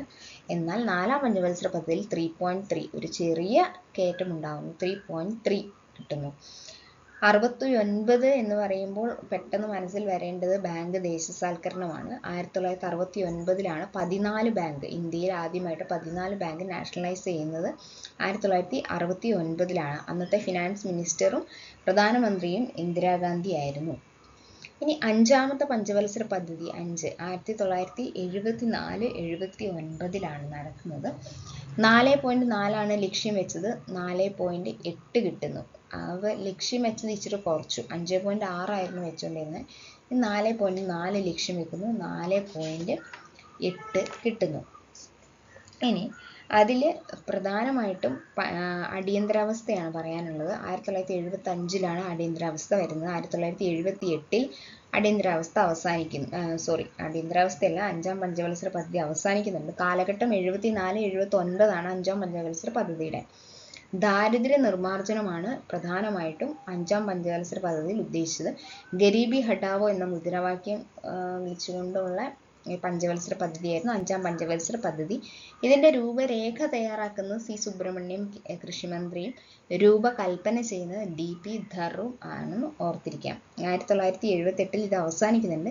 ഇതിൽ തന്നെയാണ് ദാരിദ്ര്യ നിർമ്മാർജ്ജനം മിനിമം നീഡ്സ് പ്രോഗ്രാം എന്ന് പറഞ്ഞ് 20 ദിന പരിപാടിയൊക്കെ തുടങ്ങുന്നത് ഈ 5-ാം പഞ്ചവത്സര പദ്ധതിയിലാണ്. അതിനുശേഷം ഇന്ദിരാഗാന്ധി ഗവൺമെൻറ് പോകുന്നു. 1978-80 2 വർഷം റോളിംഗ് പ്ലാൻ ആണ് വരുന്നത്. മൊറാർജി ദേശായിയുടെ കാലത്താണ് 78-80 റോളിംഗ് പ്ലാൻ ആണ്. അതിൽ റോളിംഗ് പ്ലാൻ എന്ന ആശയം വരുന്നത് ഗുണ്ണൻ മിർഡൽ എന്ന് പറയുന്ന ഒരു ഏഷ്യൻ ഡ്രാമ എന്ന് പറയുന്ന ഒരു ബുക്ക് എഴുതിയ ഗുണ്ണൻ മിർഡലിൻ്റെ ആശയമാണ് റോളിംഗ് പ്ലാൻ എന്ന് പറയുന്നത്. ഓക്കെ, അതിൻ്റെ ആ പദ്ധതി പ്ലാന് 78-83 വരെ ആയിരുന്നു എങ്കിലും 80 അത് അവസാനിച്ച് പിന്നെയും ഇന്ദിരാഗാന്ധി വരുന്നു. അപ്പോൾ 1978 മുതൽ 80 വരെയാണ് റോളിംഗ് പ്ലാൻ. ഇനി 6-ാം പഞ്ചവത്സര പദ്ധതി 80-85 അപ്പോൾ അതിൻ്റെ ലക്ഷ്യം 5.2 വെക്കുന്നു. പക്ഷെ 5.7 കിട്ടുന്നുണ്ട് കേട്ടോ. അപ്പോൾ അതിൻ്റെ നെഹ്റുവിൻ്റെ സോഷ്യലിസം അവസാനിക്കുന്നത് 6-ാം പഞ്ചവത്സര പദ്ധതിയിലാണ്. സാമ്പത്തിക ഉദാരവൽക്കരണമാണ് തുടങ്ങുന്നത്. 6-ാം പഞ്ചവത്സര പദ്ധതിയിൽ സാമ്പത്തിക ഉദാരവൽക്കരണം തുടങ്ങുന്നു. ഇനി 6-ലാണ് നബാർഡ്. 1982 ജൂലൈ 12 ശിവരാമൻ കമ്മിറ്റിയുടെ ശുപാർശ പ്രകാരം നബാർഡ് വരുന്നത്. 1982 ജൂലൈ 12. അതുപോലെ തന്നെ IRDP, NREM, ട്രൈസം ഇതൊക്കെ വരുന്നത് 6-ാം പഞ്ചവത്സര പദ്ധതി പ്രകാരമാണ്. എല്ലാത്തിലും ഒരു 6 ഉണ്ട് കേട്ടോ. നബാർഡ് R, പിന്നെ IRDP, NREM അതിലും 6 ഉണ്ട്. പിന്നെ ട്രൈസമിൽ 6 ഉണ്ട്. പിന്നെ സെമസ്റ്റർ ഒക്കെ സാധാരണ 6 മാസത്തെയാണല്ലോ. അപ്പോൾ അതിലൊരു 6 ഉണ്ട്. 6-ാം പഞ്ചവത്സര പദ്ധതി എന്ന് ഓർത്തിരിക്കുക. ഇനി 7-ാം പഞ്ചവത്സര പദ്ധതി 1985-90 കാലഘട്ടത്തിലാണ്. എല്ലാത്തിലും മുന്നത്തേലൊക്കെ നോക്കുവാണെങ്കിൽ ഈ പഞ്ചവത്സര പദ്ധതിയുടെ ലക്ഷ്യം എന്ന് പറയുമ്പോൾ 5.6, 4.4, 5.2 അങ്ങനെയൊക്കെയാണ് വരുന്നത്. ഈ ഒരെണ്ണത്തിൽ 7-ാം പഞ്ചവത്സര പദ്ധതിയിൽ മാത്രമാണ് ലക്ഷ്യം 5 എന്നൊരു ഫിക്സഡ് പോയിന്റ് രാജീവ് ഗാന്ധിയാണ് വെച്ചത്. 5 ഓക്കെ, അതിൻ്റെ അച്ചീവ് ചെയ്ത് 6.1 അച്ചീവ് ചെയ്യുകയും ചെയ്തു. ഓക്കെ, 5 വെച്ചു 6.1 കിട്ടി, അച്ചീവ് ചെയ്തു. 1985-90 7-ാം പഞ്ചവത്സര പദ്ധതി. രാജീവ് ഗാന്ധിയാണ് IT മാൻ എന്നറിയപ്പെടുന്ന പ്രൈം മിനിസ്റ്റർ രാജീവ് ഗാന്ധിയാണെന്ന് ഓർത്തിരിക്കുക. അതിനുശേഷം പ്ലാൻ ഹോളിഡേ ആണ്. 2 വർഷം പ്ലാൻ ഹോളിഡേ എടുക്കുന്നു. 90-92 വാർഷിക പദ്ധതി എന്ന പേരിൽ വരുന്നു 2 വർഷം. ആ കാലത്തിലാണ്, അതായത് 1991 പുത്തൻ സാമ്പത്തിക നയം വരുന്നത്. ഈ പുത്തൻ സാമ്പത്തിക നയം 91 വന്നതിന് ശേഷം ആണ് 8ാം പഞ്ചവത്സര പദ്ധതി 92-97 വരുന്നത്. അപ്പോൾ ഈ പുത്തൻ സാമ്പത്തിക നയം പ്രാബല്യത്തിൽ വരുന്ന പഞ്ചവത്സര പദ്ധതി ഏതാണ് എന്ന് ചോദിച്ചു കഴിഞ്ഞാൽ 8ാം പഞ്ചവത്സര പദ്ധതിയാണ്. എന്നാൽ പുത്തൻ സാമ്പത്തിക നയം വന്നത് ഏത് പദ്ധതി കാലയളവിലാണ്? പ്ലാൻ ഹോളിഡേയിലാണ്. 1992-97 കാലഘട്ടത്തിലാണ് 8ാം പഞ്ചവത്സര പദ്ധതി. അതിൻ്റെ എക്സ്പെക്റ്റ് ചെയ്തത് 5.6 ആണ്. ടാർഗറ്റ് അച്ചീവ് ചെയ്തത് 6.78. 8ാം പഞ്ചവത്സര പദ്ധതി 5.6 ആയിരുന്നു ടാർഗറ്റ്, അച്ചീവ് ചെയ്തത് 6.78 ആണ്. റാവു മൻമോഹൻ മാതൃക എന്നറിയപ്പെടുന്നതും ജോൺ മില്ലർ മാതൃക എന്നറിയപ്പെടുന്നതും 8ാം പഞ്ചവത്സര പദ്ധതിയാണ്. പുത്തൻ സാമ്പത്തിക പരിഷ്കാരത്തിന് പുരോഗമനം നടക്കുന്നത്, അതായത് ലിബറൈസേഷൻ, പ്രൈവറ്റൈസേഷൻ, ഗ്ലോബലൈസേഷൻ, ഇതിൻ്റെ പുരോഗമനം നടക്കുന്നത് 8ാം പഞ്ചവത്സര പദ്ധതിയിലാണ്. ഈ 8ാം പഞ്ചവത്സര പദ്ധതിയിൽ തന്നെയാണ് പഞ്ചായത്തി രാജും നഗരപാലിക നിയമവും വരുന്നത്. ഇന്ത്യ WTOയിൽ അംഗമാകുന്നത് 1995 ജനുവരി 1-നാണ് ഇന്ത്യ അംഗമാകുന്നത്. ഇതെല്ലാം 8ാം പഞ്ചവത്സര പദ്ധതി മൻമോഹൻ സിംഗിൻ്റെ കാലത്താണ്. ഇനി 9ാം പഞ്ചവത്സര പദ്ധതി 1997-2002 കാലയളവിലാണ്. 6.5, അതായത് 8ാം പഞ്ചവത്സര പദ്ധതി 5.6 ആയിരുന്നു, ഇത് 6.5, നേരെ തിരിച്ച് 6.5 ലക്ഷ്യം വെച്ചെങ്കിലും കിട്ടിയത് 5.4 ആണ് കിട്ടിയുള്ളൂ. ഇതിൻ്റെ അകത്ത് സാമൂഹ്യ നീതി, തുല്യത, സ്വാതന്ത്ര്യം, അതായത് സ്വാതന്ത്ര്യത്തിൻ്റെ 50ാം വാർഷികം ആഘോഷിച്ചത് 9ാം പഞ്ചവത്സര പദ്ധതി കാലത്താണ്. പിന്നെ ജനകീയ പദ്ധതി എന്നറിയപ്പെടുന്നു. കുടുംബശ്രീ നിലവിൽ വരുന്നത് 9 പഞ്ചവത്സര പദ്ധതിയാണ്. അന്ത്യോദയ, അന്ന യോജന, അന്നപൂർണ, സ്ത്രീ ശാക്തീകരണം, ഇതൊക്കെ നടക്കുന്നത് കുടുംബശ്രീ, ഇതൊക്കെ നടക്കുന്നത് 9ാം പഞ്ചവത്സര പദ്ധതിയിലാണെന്ന് ഓർത്തിരിക്കുക. 6.5 ആയിരുന്നു ലക്ഷ്യം, 5.4 ആണ് കിട്ടിയുള്ളൂ. ഇനി 10ാം പഞ്ചവത്സര പദ്ധതി 2002-2007 കാലയളവിലാണ്. 8.1 ആയിരുന്നു ടാർഗറ്റ്, കിട്ടിയത് 7.7 കിട്ടി. ഇതുവരെ ഉള്ളതിൽ ഏറ്റവും കൂടുതൽ കിട്ടിയ അച്ചീവ്മെൻ്റ് ആണ് 7.7. 8.1 ആണ് ലക്ഷ്യം വെച്ചത്. തൊഴിലുറപ്പ് പദ്ധതി വരുന്നത് ഇതിലാണ്. കേരള മോഡൽ എന്നറിയപ്പെടുന്നതും 10ാം പഞ്ചവത്സര പദ്ധതിയാണ്. NRHM വരുന്നത് 10ാം പഞ്ചവത്സര പദ്ധതിയിലാണ്. ഇനി 11ാം പഞ്ചവത്സര പദ്ധതി 2007-2012 കാലയളവിലാണ്. 11, അതിന് 9 ആണ് ടാർഗറ്റ് വെച്ചത്, എങ്കിലും 8.2 കിട്ടിയിട്ടുണ്ട്. ഏറ്റവും കൂടുതൽ അച്ചീവ് ചെയ്യുന്ന പഞ്ചവത്സര പദ്ധതി 8.2 11ാം പഞ്ചവത്സര പദ്ധതിയാണ്. സമഗ്രതല വികസനമാണ് ഇതിൽ ഉദ്ദേശിച്ചത്. ഭക്ഷ്യവസ്തുക്കളുടെ സുസ്ഥിരത, അതും 11ാം പഞ്ചവത്സര പദ്ധതിയിൽ ഉദ്ദേശിച്ചിരുന്നു. ഏറ്റവും കൂടുതൽ സാമ്പത്തിക വളർച്ച നേടിയത് ഈ 11ാം പഞ്ചവത്സര പദ്ധതിയാണ്. അതായത് അതുപോലെ തന്നെ right to education act, RT act 2009 നിലവിൽ വരുന്നത് 11ാം പഞ്ചവത്സര പദ്ധതി കാലത്താണ്. 11ാം പഞ്ചവത്സര പദ്ധതിയുടെ രൂപകൽപ്പന ചെയ്തത് C. രംഗരാജൻ ആണ്. ഇനി അവസാനത്തെ 12ാം പഞ്ചവത്സര പദ്ധതി 2012-2017 വരെയായിരുന്നു. 8% ലക്ഷ്യം വെച്ചിരുന്നത്. 2014 ഓഗസ്റ്റിൽ അത് നിർത്തലാക്കി. ഇതിൻ്റെ ലക്ഷ്യം നീതി ആയോഗ് വന്നു, അതിന് പകരം 2014 ഓഗസ്റ്റിലാണ് നിർത്തലാക്കിയത്. 2012-ലാണ് 12ാം പദ്ധതി സ്റ്റാർട്ട് ചെയ്തത്. 17 വരെയായിരുന്നു, പക്ഷെ 14 ഓഗസ്റ്റിൽ നിർത്തലാക്കി. സുസ്ഥിര വികസനമായിരുന്നു ലക്ഷ്യമുണ്ടായിരുന്നത്. ഇത്രയാണ് പഞ്ചവത്സര പദ്ധതികളിലെ പ്രധാന പോയിന്റ്സ്. അടുത്തത് ഫ്ലാഷ് കാർഡാണ്. ഫ്ലാഷ് കാർഡ് ഞാൻ ഷോർട്ട് വീഡിയോ ആയിട്ട് ചെയ്തിട്ടുണ്ടായിരുന്നു. അതുതന്നെയാണ് തിരുവിതാംകൂർ ഭരണാധികാരികൾ, അതിലെ പ്രധാനപ്പെട്ട പോയിന്റ്സ് മാത്രം. ആദ്യം മാർത്താണ്ഡവർമ്മ 1729. ഈ കാലഘട്ടം ചോദിച്ചിട്ടുണ്ട്, ഡയറക്റ്റ് ആയിട്ടല്ല. മാർത്താണ്ഡവർമ്മ അധികാരത്തിൽ വന്ന് ഈ മാച്ച് ദ ഫോളോയിങ്ങിലൊക്കെ വരുന്നുണ്ട്. ഓക്കെ, അതുകൊണ്ട് ആ കാലഘട്ടം ഓർത്തിരിക്കണം. 1729 2958 ഓർത്തിരിക്കാൻ വേണമെങ്കിൽ 2858 എന്ന് ഓർത്താൽ മതി. ആധുനിക തിരുവിതാംകൂറിന്റെ ശില്പി എന്നറിയപ്പെടുന്ന മാർത്താണ്ഡവർമ്മയാണ്. തിരുവിതാംകൂറിന്റെ ഉരുക്ക് മനുഷ്യൻ അഥവാ ബിസ്മാർക്ക് എന്നറിയപ്പെടുന്ന മാർത്താണ്ഡവർമ്മയാണ്. തലസ്ഥാനം, അതായത് തിരുവിതാംകൂറിന്റെ തലസ്ഥാനം പത്മനാഭപുരമായിരുന്നു. വ്യാപാര തലസ്ഥാനം മാവേലിക്കരയായിരുന്നു. രാമയ്യൻ ദളവയായിരുന്നു വിശ്വസ്തനായ ദളവ. മറവപ്പട എന്ന സ്ഥിര സൈന്യവും നായർ ബ്രിഗേഡ് എന്ന സംരക്ഷണ സൈന്യവും അദ്ദേഹത്തിനുണ്ടായിരുന്നു. കുളച്ചൽ യുദ്ധം നടക്കുന്നത് 1741 ഡച്ചുകാർക്കെതിരെയാണ് നടക്കുന്നത്. അതിൽ ഡിലനോയിനെ പിടിക്കുകയും ഉദയഗിരി കോട്ടയിലാണ് ഡിലനോയിനെ പിടിച്ച് സൈനിക തലവനാക്കുകയൊക്കെ ചെയ്തു. പിന്നീട് ഉദയഗിരി കോട്ടയിലാണ് ഡിലനോയി മരിച്ച ശേഷം അടക്കം ചെയ്തത്. കുഞ്ചൻ നമ്പ്യാർ ഇദ്ദേഹത്തിൻ്റെ സദസ്യനായിരുന്നു. കൃഷ്ണപുരം കൊട്ടാരം പണിതത് ഇദ്ദേഹമാണ്. ഗജേന്ദ്രമോക്ഷം ചുവർ ചിത്രമുള്ളത് കൃഷ്ണപുരം കൊട്ടാരത്തിലാണ്. പണിതത് മാർത്താണ്ഡവർമ്മയാണ്. പത്മനാഭപുരത്ത് നവരാത്രി മണ്ഡപം പൊളിച്ചു പണിതത് ഇദ്ദേഹമാണ്. പത്മനാഭപുരം നവരാത്രി മണ്ഡപം പൊളിച്ചു പണിതത് മാർത്താണ്ഡവർമ്മയാണ്. മുറജപത്തിൻ്റെ തുടക്കം ഇദ്ദേഹമാണ്. പത്മനാഭസ്വാമി പ്രീതിക്ക് വേണ്ടിയിട്ടാണ് 6 വർഷത്തിലൊരിക്കൽ 56 ദിവസത്തെ മുറജപമാണ് നടക്കുന്നത്. ശുചീന്ദ്രൻ കൈമുക്ക ആരംഭിക്കുന്നത് മാർത്താണ്ഡവർമ്മയാണ്. അത് അവസാനിപ്പിക്കുന്നത് സ്വാതി തിരുനാളാണെന്ന് ഓർത്തിരിക്കുക. ചൗക്ക എന്ന ചെക്ക് പോസ്റ്റും പതിവ് കണക്ക് എന്ന ബഡ്ജറ്റും ആരംഭിക്കുന്നത് ഇദ്ദേഹമാണ്. ഗ്രാമം വില്ലേജ് ഓഫീസ് പകുതികൾ എന്നറിയപ്പെടുന്നു. പാർവതിക്കാർ എന്നാണ് അതിൻ്റെ ഓഫീസേഴ്സ് അറിയപ്പെടുന്നത്. മണ്ഡപം എന്ന മണ്ഡപത്തും വാതിക്കൽ എന്ന ഓഫീസും അതാണ് ബ്ലോക്ക് പഞ്ചായത്ത് എന്ന് അറിയപ്പെടുന്നത്. അതിനെ കാര്യക്കാർ എന്നാണ് ഓഫീസർ അറിയപ്പെടുന്നത്. ഇനി മല്ലൻ ശങ്കരനാണ് ഭൂപരിഷ്കരണം നികുതി അതിൻ്റെയൊക്കെ മേൽനോട്ടം വഹിച്ചിരുന്ന ഉദ്യോഗസ്ഥനാണ് മല്ലൻ ശങ്കരൻ. ഇനി മാന്നാർ സന്ധി എന്നറിയപ്പെടുന്നത് കായംകുളം രാജാവുമായിട്ടുള്ള സന്ധിയായിരുന്നു 1742. മാവേലിക്കര സന്ധി 1753 ഡച്ചുകാരുമായിട്ടുള്ളതാണ്. ഇനി 1723 മാർത്താണ്ഡവർമ്മ ചെറുതായിരുന്നപ്പോൾ ഉണ്ടായിരുന്ന ബ്രിട്ടീഷുകാരും ആയിട്ടുള്ള ഉടമ്പടിയാണ് വേണാട് ഉടമ്പടി. വേണാട് ഉടമ്പടി 1723. മാവേലിക്കര സന്ധി 1753. മാന്നാർ സന്ധി 1743 അല്ല 42. 23, 42, 53. ഇനി 1750 മാർത്താണ്ഡവർമ്മ തൃപ്പടിദാനം നടത്തുന്നത്.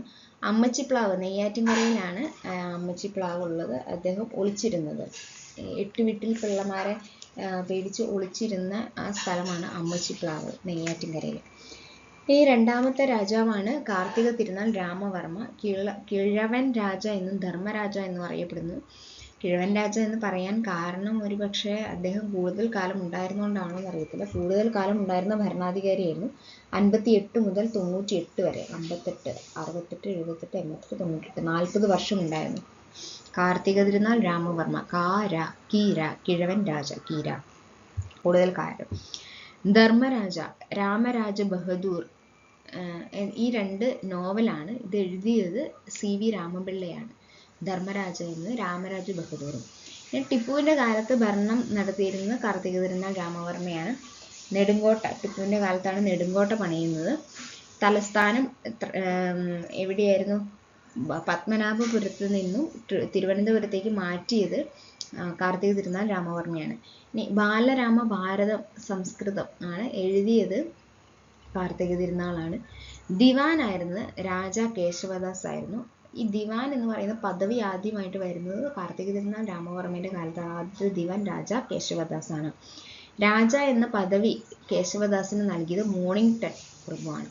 ഈ രാജാ കേശവദാസ് ആണ് ആലപ്പുഴയിൽ തുറമുഖം പണിയുന്നത്. ആലപ്പുഴയിൽ വനം ഡിപ്പാർട്ട്മെന്റ് തന്നെ തുടങ്ങുന്നത് രാജാ കേശവദാസ് ആണ്. അതുപോലെ തന്നെ തിരുവനന്തപുരത്തെ ചാല മാർക്കറ്റ് സ്റ്റാർട്ട് ചെയ്യുന്നതും MC റോഡിൻ്റെ പണി കംപ്ലീറ്റ് ചെയ്യുന്നതുമൊക്കെ ഈ രാജാ കേശവദാസ് ആണ്. അദ്ദേഹമാണ് ആദ്യത്തെ ദിവാൻ പദവിയിലെത്തുന്ന ആദ്യത്തെ ദിവാൻ. ഇനി രണ്ടാം തൃപ്പടിദാനം നടക്കുന്നത് കാർത്തിക തിരുനാൾ രാമവർമ്മയുടെ കാലത്താണ് 1758-98. മൂന്നാമത്തെ ആളാണ് അവിട്ടം തിരുനാൾ. അവിട്ടം 1798, 1810 കാലഘട്ടം ഓർത്തിരിക്കുന്നുണ്ടെങ്കിൽ ഓർത്തിരിക്കുക. വളരെ കുറച്ചു കാലം മാത്രമാണ് അവിട്ടം ഉണ്ടായിരുന്നുള്ളൂ. ദുർബലനായ ഭരണാധികാരി എന്നറിയപ്പെടുന്നു. പൂർണ്ണമായും ബ്രിട്ടീഷ് ആധിപത്യം വരുന്നത് ഇദ്ദേഹത്തിൻ്റെ കാലത്താണ്. ബ്രിട്ടീഷ് ആധിപത്യം വരുന്നത് ഇദ്ദേഹം ഭരണം നടത്തിയിരുന്ന കാലത്താണ്. അപ്പോൾ ആലോചിച്ചിരിക്കുക എത്രത്തോളം ദുർബലമായിരുന്നു ആ ഭരണാധികാരം എന്നുള്ളത് കാലഘട്ടം. ഇനി രാജാ കേശവദാസ് കൊല്ലപ്പെടുന്നു. രാജാ കേശവദാസ് എന്ന് പറയുന്ന ആദ്യത്തെ ദിവാനായിരുന്നു. അദ്ദേഹം ആലപ്പുഴ തുറമുഖം, തിരുവനന്തപുരത്ത് ചാല, ആലപ്പുഴ വനം ഡിപ്പോ, MC റോഡ് കംപ്ലീറ്റ് ചെയ്തൊക്കെ ആ മനുഷ്യൻ കൊല്ലപ്പെടുന്നത്, രാജ്യദ്രോഹ കുറ്റം ചുമത്തി കൊല്ലപ്പെടുന്നത് അവിട്ടം തിരുനാളിൻ്റെ കാലത്താണ്. അതിനുശേഷമാണ് വേലുത്തമ്പി ദളവ ദിവാനായിട്ട് വരുന്നത്. വേലുത്തമ്പി ദളവയും അവിടുത്തെ ഭരണകാര്യത്തെ പറ്റി ഒക്കെ പ്രോബ്ലംസ് പറയുകയും അതിൻ്റെ പേരിൽ അതിനെ പുറത്ത് ജനങ്ങളെ അറിയിക്കുന്നതിന് വേണ്ടിയിട്ടാണ് കുണ്ട്ര വിളംബരം നടത്തിയത്. 1809 ജനുവരി 11 കുണ്ട്ര വിളംബരം നടത്തുന്നു. എന്നിട്ട് അദ്ദേഹത്തെ പിടിക്കാൻ വേണ്ടിയിട്ട് വരുമ്പോൾ അദ്ദേഹം ആത്മഹത്യ ചെയ്യുകയാണ് ചെയ്യുന്നത്. തലക്കുളത്താണ് വേലുത്തമ്പി ദളവയുടെ ജനനം. മണ്ണടിയിലാണ് സ്മാരകം എന്ന് ഓർത്തിരിക്കുക. 1809 മാർച്ച് 29 അദ്ദേഹം ആത്മഹത്യ ചെയ്യുന്നത് മണ്ണടിയിൽ. 1809 മാർച്ച് 29. അന്നത്തെ ബ്രിട്ടീഷ് റെസിഡന്റ് ആയിരുന്നു കോളിൻ മെക്കാളെ. കോളിൻ മെക്കാളെ ആയിരുന്നു ബ്രിട്ടീഷ് റെസിഡന്റ്. ഈ വേലുത്തമ്പി ദളവയാണ് പാതിരാമണൽ കൃഷിയോഗ്യമാക്കിയത്. കൊല്ലത്ത് ഹജൂർ കച്ചേരി, അതായത് ഈ ദിവാന്റെ വീട് ആയിരുന്നു ഹജൂർ കച്ചേരി, അത് കൊല്ലത്ത് സ്ഥാപിക്കുന്നത് വേലുത്തമ്പി ദളവയാണ്. കൊല്ലം പട്ടണത്തിന്റെ വികസനവും വേലുത്തമ്പി ദളവയാണ് നടത്തുന്നത്. അപ്പോൾ രാജാ കേശവദാസ് ആയിരുന്നു ദിവാൻ, അദ്ദേഹം കൊല്ലപ്പെടുന്നു. വേലുത്തമ്പി ദളവ അദ്ദേഹത്തിനെ ഉപദ്രവിക്കുന്ന അദ്ദേഹം ആത്മഹത്യ ചെയ്യുന്നു. ശേഷം വരുന്ന ദിവാനാണ് ഉമ്മണിത്തമ്പി. അപ്പം 3 ദിവാൻമാരാണ് അവിട്ടം തിരുനാളിന്റെ കാലത്ത് വന്നിരുന്നത്. 3ാമത്തെ ദിവാൻ ഉമ്മണിത്തമ്പിയാണ്. തിരുവിതാംകൂർ കാവൽ എന്ന് പറഞ്ഞ പേരിൽ പോലീസ് വരുന്നത് ഉമ്മണിത്തമ്പിയുടെ കാലത്താണ്. ബാലരാമപുരത്തെ നെയ്ത്ത് പട്ടണമാക്കി മാറ്റുന്നത് ഉമ്മണിത്തമ്പിയാണ്. അതുപോലെ തന്നെ പ്രധാനപ്പെട്ടതാണ് വിഴിഞ്ഞം തുറമുഖത്തിന്റെ വികസനം. അതിന് കാരണമാകുന്നത് ഉമ്മണിത്തമ്പിയാണ്. ആ കാലഘട്ടത്തിൽ 1700 കാലഘട്ടങ്ങളിൽ ആണ് ഉമ്മണിത്തമ്പി. 1810 വരെയുള്ള കാലഘട്ടത്തിൽ അവിട്ടം തിരുനാളിന്റെ കാലത്താണ്. രാജാ കേശവദാസ്, വേലുത്തമ്പി, ഉമ്മണിത്തമ്പി. ബാലരാമപുരം നെയ്ത്ത് പട്ടണം, തിരുവിതാംകൂറിലെ കാവൽ എന്ന പേരിൽ പോലീസ്, വിഴിഞ്ഞം തുറമുഖ വികസനം 3 ഉമ്മണിത്തമ്പിയും. പാതിരാമണൽ കൃഷിയോഗ്യമാക്കിയത് കൊല്ലം ഹജൂർ കച്ചേരി, കൊല്ലം പട്ടണ വികസനം വേലുത്തമ്പിയും. രാജാ കേശവദാസ് ആലപ്പുഴ തുറമുഖം, തിരുവനന്തപുരം ചാല, ആലപ്പുഴ വനം ഡിപ്പോ, MC റോഡ് കംപ്ലീറ്റ് ചെയ്തത് രാജാ കേശവദാസ് ആണ്. അടുത്ത ഭരണാധികാരി റാണി ഗൗരി ലക്ഷ്മിബായിയാണ്. ആധുനിക തിരുവിതാംകൂറിൽ ആദ്യ വനിതാ ഭരണാധികാരിയും ആദ്യ റീജന്റ് ഭരണാധികാരിയുമാണ്. അടിമക്കച്ചവടം നിർത്തലാക്കിയത് 1812 ഗൗരി ലക്ഷ്മിബായിയാണ്. 1812 അടിമക്കച്ചവടം നിർത്തലാക്കി. സെക്രട്ടേറിയറ്റ് ഭരണത്തിന്റെ തുടക്കം എന്ന് പറയുന്നത് റാണി ഗൗരി ലക്ഷ്മിബായിയുടെ കാലത്താണ്. കേണൽ മൺട്രോ ആയിരുന്നു ദിവാനും റീജന്റും ഒക്കെ ആയിട്ടുണ്ടായിരുന്നത്. അദ്ദേഹത്തിന്റെ സഹായത്തോടു കൂടിയിട്ടാണ് ഈ സെക്രട്ടേറിയറ്റ് രീതിയിലുള്ള ഭരണം തുടങ്ങുന്നത്. സ്വാതി തിരുനാളിന്റെ അമ്മയാണ് ഗൗരി ലക്ഷ്മിബായി എന്ന് ഓർത്തിരിക്കുക. അതുപോലെ തന്നെ ഈ കേണൽ മൺട്രോ ആയിരുന്നു ദിവാനായിരുന്നു ഹെൽപ്പ് ചെയ്തുകൊണ്ടിരുന്നത്. ചാന്ന സ്ത്രീകൾക്ക് മാറുമറിക്കാനുള്ള അനുവാദം നൽകിയ ദിവാനാണ് കേണൽ മൺട്രോ. അതുപോലെ തന്നെ തിരുവിതാംകൂറിലും കൊച്ചിയിലും ദിവാനായിരുന്നിട്ടുണ്ട് കേണൽ മൺട്രോ. ഇനി 1815 ഗൗരി ലക്ഷ്മിബായി മരിക്കുന്നത്. അപ്പം സ്വാതി തിരുനാളിന് അപ്പോഴും, അതായത് ശരിക്കും അവിട്ടം തിരുനാൾ കഴിഞ്ഞ് വരേണ്ടത് സ്വാതി തിരുനാളാണ്. സ്വാതി തിരുനാളിന് അപ്പോഴും പ്രായമായിട്ടില്ല. ഭരണാധികാരി ആവാനുള്ള പ്രായമായില്ല. അതുകൊണ്ടാണ് ഗൗരി ലക്ഷ്മിബായി വന്നത്. ഗൗരി ലക്ഷ്മിബായിന്റെ സഹോദരിയാണ് അടുത്തത് വരുന്നത്. 1815 മരിച്ചു പോകുന്നു ഗൗരി ലക്ഷ്മിബായി. അതിനുശേഷം പാർവതിബായി വരുന്നു. പാർവതിബായിയാണ് മുഴുവൻ സമയ റീജന്റ് ആകുന്നത്. ഗവൺമെന്റിന്റെ പൊതുവിദ്യാഭ്യാസം ആരംഭിക്കുന്നത് പാർവതിബായിയാണ്. പൊതുവിദ്യാഭ്യാസം ആരംഭിക്കുന്നത് 1817 ജൂൺ 17 വിദ്യാഭ്യാസ മാഗ്ന കാർട്ട എന്നറിയപ്പെടുന്ന നിയമം കൊണ്ടുവരുന്നത്. 1817 ജൂൺ 17. ഇനി കഠിനം കായലിനെയും വേളിക്കായലിനെയും കൂടി യോജിപ്പിച്ച് പാർവതി പുത്തനാർ പാലം ചരക്ക് നീക്കം സിമ്പിളാക്കാൻ വേണ്ടിയിട്ട് കഠിനം കായലും വേളിക്കായലിലും കൂടെ ഒരു പാർവതി പുത്തനാർ പാലം കൊണ്ടുവരുന്നത് പാർവതിബായിയാണ്. 1816 മിഷണറിമാർക്ക് നാഗർകോവില് പ്രവർത്തനാനുമതി നൽകിയതും പാർവതിബായിയാണെന്ന് ഓർത്തിരിക്കുക. 1829 സ്വാതി തിരുനാൾ വരുവാണ്. അടുത്ത ഭരണാധികാരിയായിട്ട് സ്വാതി തിരുനാൾ 1829. അവർക്ക് 1729 മാർത്താണ്ഡവർമ്മ. സ്വാതി തിരുനാളോ 1829. 2 ലെജൻസ് ആണ്. ഇനി ഗർഭശ്രീമാൻ എന്നറിയപ്പെടുന്നതും ദക്ഷിണ ഭോജൻ എന്നറിയപ്പെടുന്നതും സ്വാതി തിരുനാളാണ്. നല്ല ഭക്ഷണപ്രിയനായിരുന്നു എന്ന് തോന്നുന്നു. എന്തായാലും കലാകാരന്മാരിലെ രാജാവെന്നും രാജാക്കന്മാർക്കിടയിലെ കലാകാരൻ എന്നും അറിയപ്പെടുന്നത് സ്വാതി തിരുനാളാണ്. തിരുവിതാംകൂറിന്റെ സുവർണ കാലഘട്ടം എന്നറിയപ്പെടുന്നതും സ്വാതി തിരുനാളിന്റെ കാലഘട്ടമാണ്. തിരുവിതാംകൂറിൽ ആദ്യ സെൻസസ് നടക്കുന്നത് 1836 ഇദ്ദേഹത്തിന്റെ കാലത്താണ്. 1836. ഇംഗ്ലീഷ് വിദ്യാഭ്യാസം തുടങ്ങുന്നത്, ഇംഗ്ലീഷ് സ്കൂൾ സ്ഥാപിക്കുന്നതൊക്കെ സ്വാതി തിരുനാളാണ്. ഹജൂർ കച്ചേരി കൊല്ലത്ത് നിന്ന് തിരുവനന്തപുരത്തേക്ക് മാറ്റി, ദിവാന്റെ താമസ സ്ഥലം തിരുവനന്തപുരത്തേക്ക് മാറ്റി. ശുചീന്ദ്രൻ കൈമുക്ക് അവസാനിപ്പിക്കുന്നത്, മാർത്താണ്ഡവർമ്മ തുടങ്ങി വെച്ച ശുചീന്ദ്രമുക്ക് അവസാനിക്കുന്നത് സ്വാതി തിരുനാളിൻ്റെ കാലത്താണ്. അതുപോലെ തന്നെ സ്വാതി തിരുനാളിൻ്റെ അമ്മയായിരുന്ന ഗൗരി ലക്ഷ്മിബായിയാണ് അടിമക്കച്ചവടം നിർത്തലാക്കുന്നത്. ഇനി മുൻസിഫ് കോടതികൾ ആരംഭിക്കുന്നു. ശുചീന്ദ്രൻ കൈമുക്ക് എന്ന് പറയുന്നത് കുറ്റം ചെയ്തവരുടെ ശിക്ഷ കുറ്റം ചെയ്തവരെ ശിക്ഷിക്കാൻ വേണ്ടിയിട്ടായിരുന്നല്ലോ, കുറ്റം ചെയ്തിട്ടുണ്ടോ ഇല്ലയോ എന്ന് അറിയിക്കാൻ വേണ്ടി. അപ്പോൾ അതിന് പകരമായിട്ട് ഒരു കോടതി, മുൻസിഫ് കോടതികൾ ആരംഭിക്കുന്നത് സ്വാതി തിരുനാളിൻ്റെ കാലത്താണ്. ആദായ നികുതിയുടെ ആരംഭം. ഓക്കെ. പിന്നെ ഗവൺമെൻറ് പ്രസ്, വാനനിരീക്ഷണം, കാഴ്ച ബംഗ്ലാവ്, പബ്ലിക് ലൈബ്രറി ഒക്കെ 1829 പബ്ലിക് ലൈബ്രറി തുടങ്ങുന്നത്. അതെല്ലാം സ്വാതി തിരുനാളിൻ്റെ കാലത്താണ്. ഇനി വില്യം കല്ലനാണ് റെസിഡൻ്റ് ആയിട്ടുണ്ടായിരുന്നത്. സ്വാതി തിരുനാളിൻ്റെ കാലത്ത് റെസിഡൻ്റാണ് വില്യം കല്ലൻ. സുബ്ബറാവു ആയിരുന്നു ദിവാനായിട്ടുണ്ടായിരുന്നത്. തഞ്ചാവൂർ നാൽവർ എന്നറിയപ്പെടുന്ന അതിൽപ്പെട്ടതാണ് ഇരയിമ്മൻ തമ്പി. സ്വാതി തിരുനാളിൻ്റെ സദസ്യനായിരുന്നു. നവരാത്രി ആഘോഷം ആരംഭിക്കുന്നത് സ്വാതി തിരുനാളിൻ്റെ കാലത്താണ്. നീചനായ ഭരണാധികാരി എന്ന് വൈകുണ്ഠസ്വാമികൾ പറയുന്നത് സ്വാതി തിരുനാളിനെ പറ്റിയാണെന്നും ഓർത്തിരിക്കുക. അടുത്ത ഭരണാധികാരിയാണ് ഉത്രം തിരുനാൾ. ഉത്രം തിരുനാൾ പെൺകുട്ടികൾക്ക് സ്കൂൾ ആരംഭിക്കുന്നത് ഉത്രം തിരുനാളാണ്. അതുപോലെ തന്നെ കഥകളിക്ക് പ്രചാരണം കിട്ടുന്നത് ഉത്രം തിരുനാളിൻ്റെ കാലത്താണ്. ആദ്യത്തെ പോസ്റ്റ് ഓഫീസ് ആലപ്പുഴയിൽ 1857 ആരംഭിക്കുന്നത് ഉത്രം തിരുനാളിൻ്റെ കാലത്താണ്. ആദ്യത്തെ കയർ കമ്പനി ആലപ്പുഴയിൽ ആരംഭിക്കുന്നത് 1859 ആരംഭിക്കുന്നത് ഉത്രം തിരുനാളിൻ്റെ കാലത്താണ്. ആദ്യ കോൺക്രീറ്റ് പാലം കരമന പാലമാണ്, അതും ഉത്രം തിരുനാളിൻ്റെ കാലത്താണ്. ഉത്രം തിരുനാളിൻ്റെ കാലത്താണ് കഥകളിക്ക് പ്രചാരം, പെൺകുട്ടികൾക്ക് സ്കൂള്, ആദ്യത്തെ പോസ്റ്റ് ഓഫീസ്, ആദ്യത്തെ കയർ കമ്പനി 1857-59 ആലപ്പുഴയിൽ, ആദ്യ കോൺക്രീറ്റ് പാലം കരമന. ഇത്രയും ഉത്രം തിരുനാളിൻ്റെ കാലത്താണ്. ഇനി ആയില്യം തിരുനാൾ. ആദ്യമായിട്ട് ക്യാമറയ്ക്ക് മുമ്പിൽ പോസ്റ്റ് ചെയ്യുന്നത് ആയില്യം തിരുനാളാണ്. ആയില്ലേ ഒന്ന് നിൽക്കണേ, ഒന്ന് റെഡി ആയിക്കോട്ടെ, ആയില്ല എന്ന് പറഞ്ഞ ആയില്യമാണ് ആദ്യമായിട്ട് ക്യാമറയ്ക്ക് മുമ്പിൽ പോസ്റ്റ് ചെയ്യുന്നത്. പണ്ടാരപ്പാട്ട വിളംബരം കർഷകരുടെ മഗ്ന കാർട്ട എന്നാണ് അറിയപ്പെടുന്നത്. 1865 പണ്ടാരപ്പാട്ട വിളംബരം നടക്കുന്നത്. ആയില്യം തിരുനാളിൻ്റെ കാലത്താണ്. ഭൂപരിഷ്കരണ നിയമം നടക്കുന്നു. ജന്മി കുടിയാൻ നിയമം നടക്കുന്നു. 1867 ജന്മി കുടിയാൻ നിയമം. പുനലൂർ തൂക്കുപാലത്തിന്, അത് ഇദ്ദേഹത്തിൻ്റെ കാലത്താണ് നിർമ്മിക്കുന്നത്. ആയില്യം തിരുനാളിൻ്റെ ശില്പി ആൽബർട്ട് ഹെൻറിയാണ്. പുനലൂർ തൂക്കുപാലത്തിൻ്റെ ശില്പി ആൽബർട്ട് ഹെൻറിയാണ്. 1877 തൂക്കുപാലം നിർമ്മിക്കുന്നത്. വർക്കലയിൽ തുരങ്കം നിർമ്മിക്കുന്നത് ആയില്യം തിരുനാളിൻ്റെ കാലത്താണ്.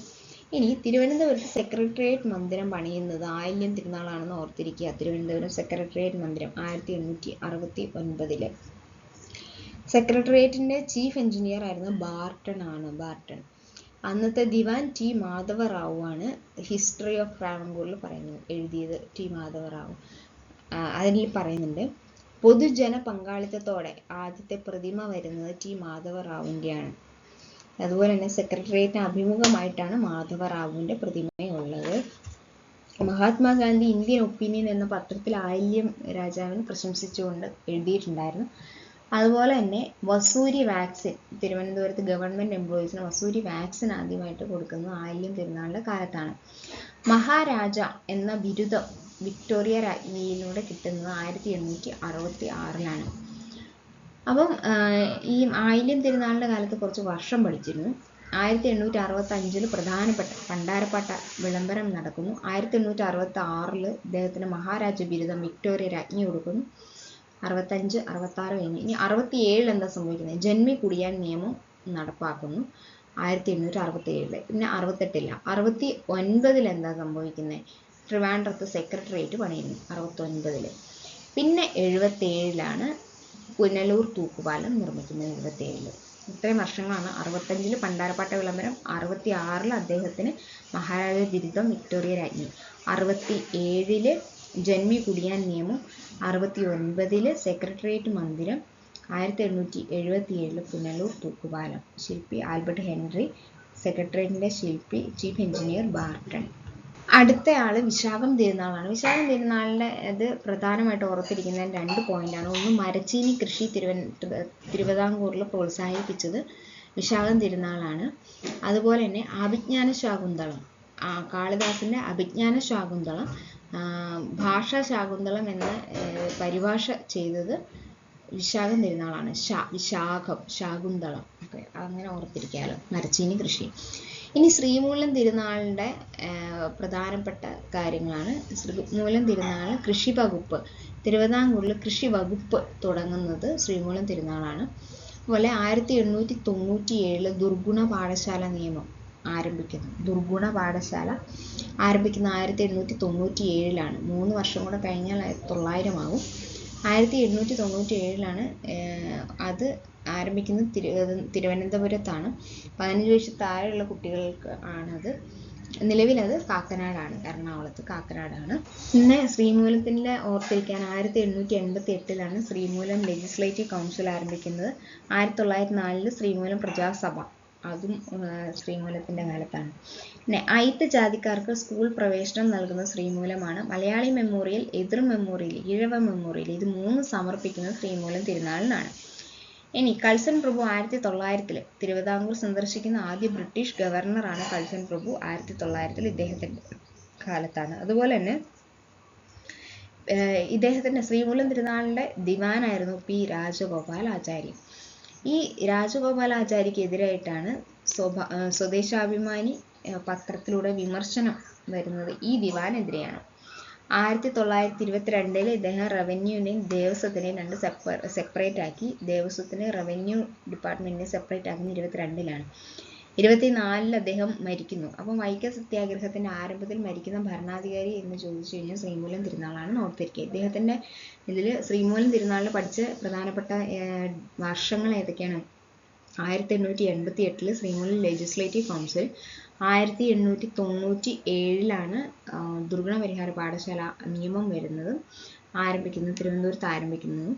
1900 കൾസൺ പ്രഭു ആദ്യത്തെ ബ്രിട്ടീഷ് ഗവർണർ, ആദ്യമായിട്ടുള്ള ഒരു ബ്രിട്ടീഷ് ഗവർണർ തിരുവിതാംകൂർ സന്ദർശിക്കുന്നത് കൾസൺ പ്രഭു 1900. 1904 ശ്രീമൂലം പ്രജാസഭ ആരംഭിക്കുന്നത്. 1922 രണ്ടിനെ രണ്ടാക്കി സെപ്പറേറ്റ് ചെയ്തു. റവന്യൂ ഡിപ്പാർട്ട്മെൻറ്റിനെയും ദേവസ്വത്തിനെയും സെപ്പറേറ്റ് ചെയ്തു. 1924 അദ്ദേഹം മരിക്കുന്നു. ശ്രീമൂലത്തിന് ശേഷം വരുന്നതാണ് റാണി സേതു ലക്ഷ്മിബായി. സേതു ലക്ഷ്മിബായി ആണ് വരുന്നത്.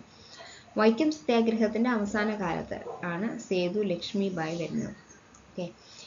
ഗ്രാമഭരണം, അതായത് പഞ്ചായത്ത് രൂപീകരണം വരുന്നത് സേതു ലക്ഷ്മിബായിയുടെ കാലത്താണ്. ഇനി മക്കത്തായം, നായർ റെഗുലേഷനായ മക്കത്തായം വരുന്നതും മൃഗബലി നിരോധിക്കുന്നതൊക്കെ റാണി സേതു ലക്ഷ്മിബായിയുടെ കാലത്താണ്. എം.ഇ. വാട്സ് ആയിരുന്നു ഈ സേതു ലക്ഷ്മിബായിയുടെ കാലത്ത് ദിവാനായിരുന്നു, തിരുവിതാംകൂർ ദിവാൻ. ആദ്യത്തെ നോൺ ഹിന്ദു ദിവാൻ എന്ന് പറയുന്നത് എം.ഇ. വാട്സ് ആണ്. അതുപോലെ തന്നെ ആദ്യത്തെ മുസ്ലിം ദിവാൻ എന്ന് പറയുന്നത് മുഹമ്മദ് ഹബീബുള്ളയാണ്. ശ്രീചിത്ര തിരുനാളിൻ്റെ കാലത്താണ്. അടുത്തത് വരുന്നത് ശ്രീചിത്ര തിരുനാളാണ്. മുഹമ്മദ് ഹബീബുള്ള അദ്ദേഹത്തിൻ്റെ ദിവാനായിരുന്നു.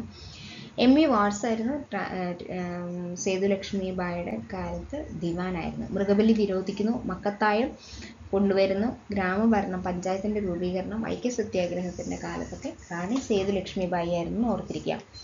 അടുത്തത് ശ്രീചിത്ര തിരുനാളാണ്. അവസാനത്തെ ഭരണാധികാരി ശ്രീചിത്ര തിരുനാൾ 1931-49 കാലഘട്ടത്തിൽ. 31-49, 50 ആയില്ല, 49 വരെ.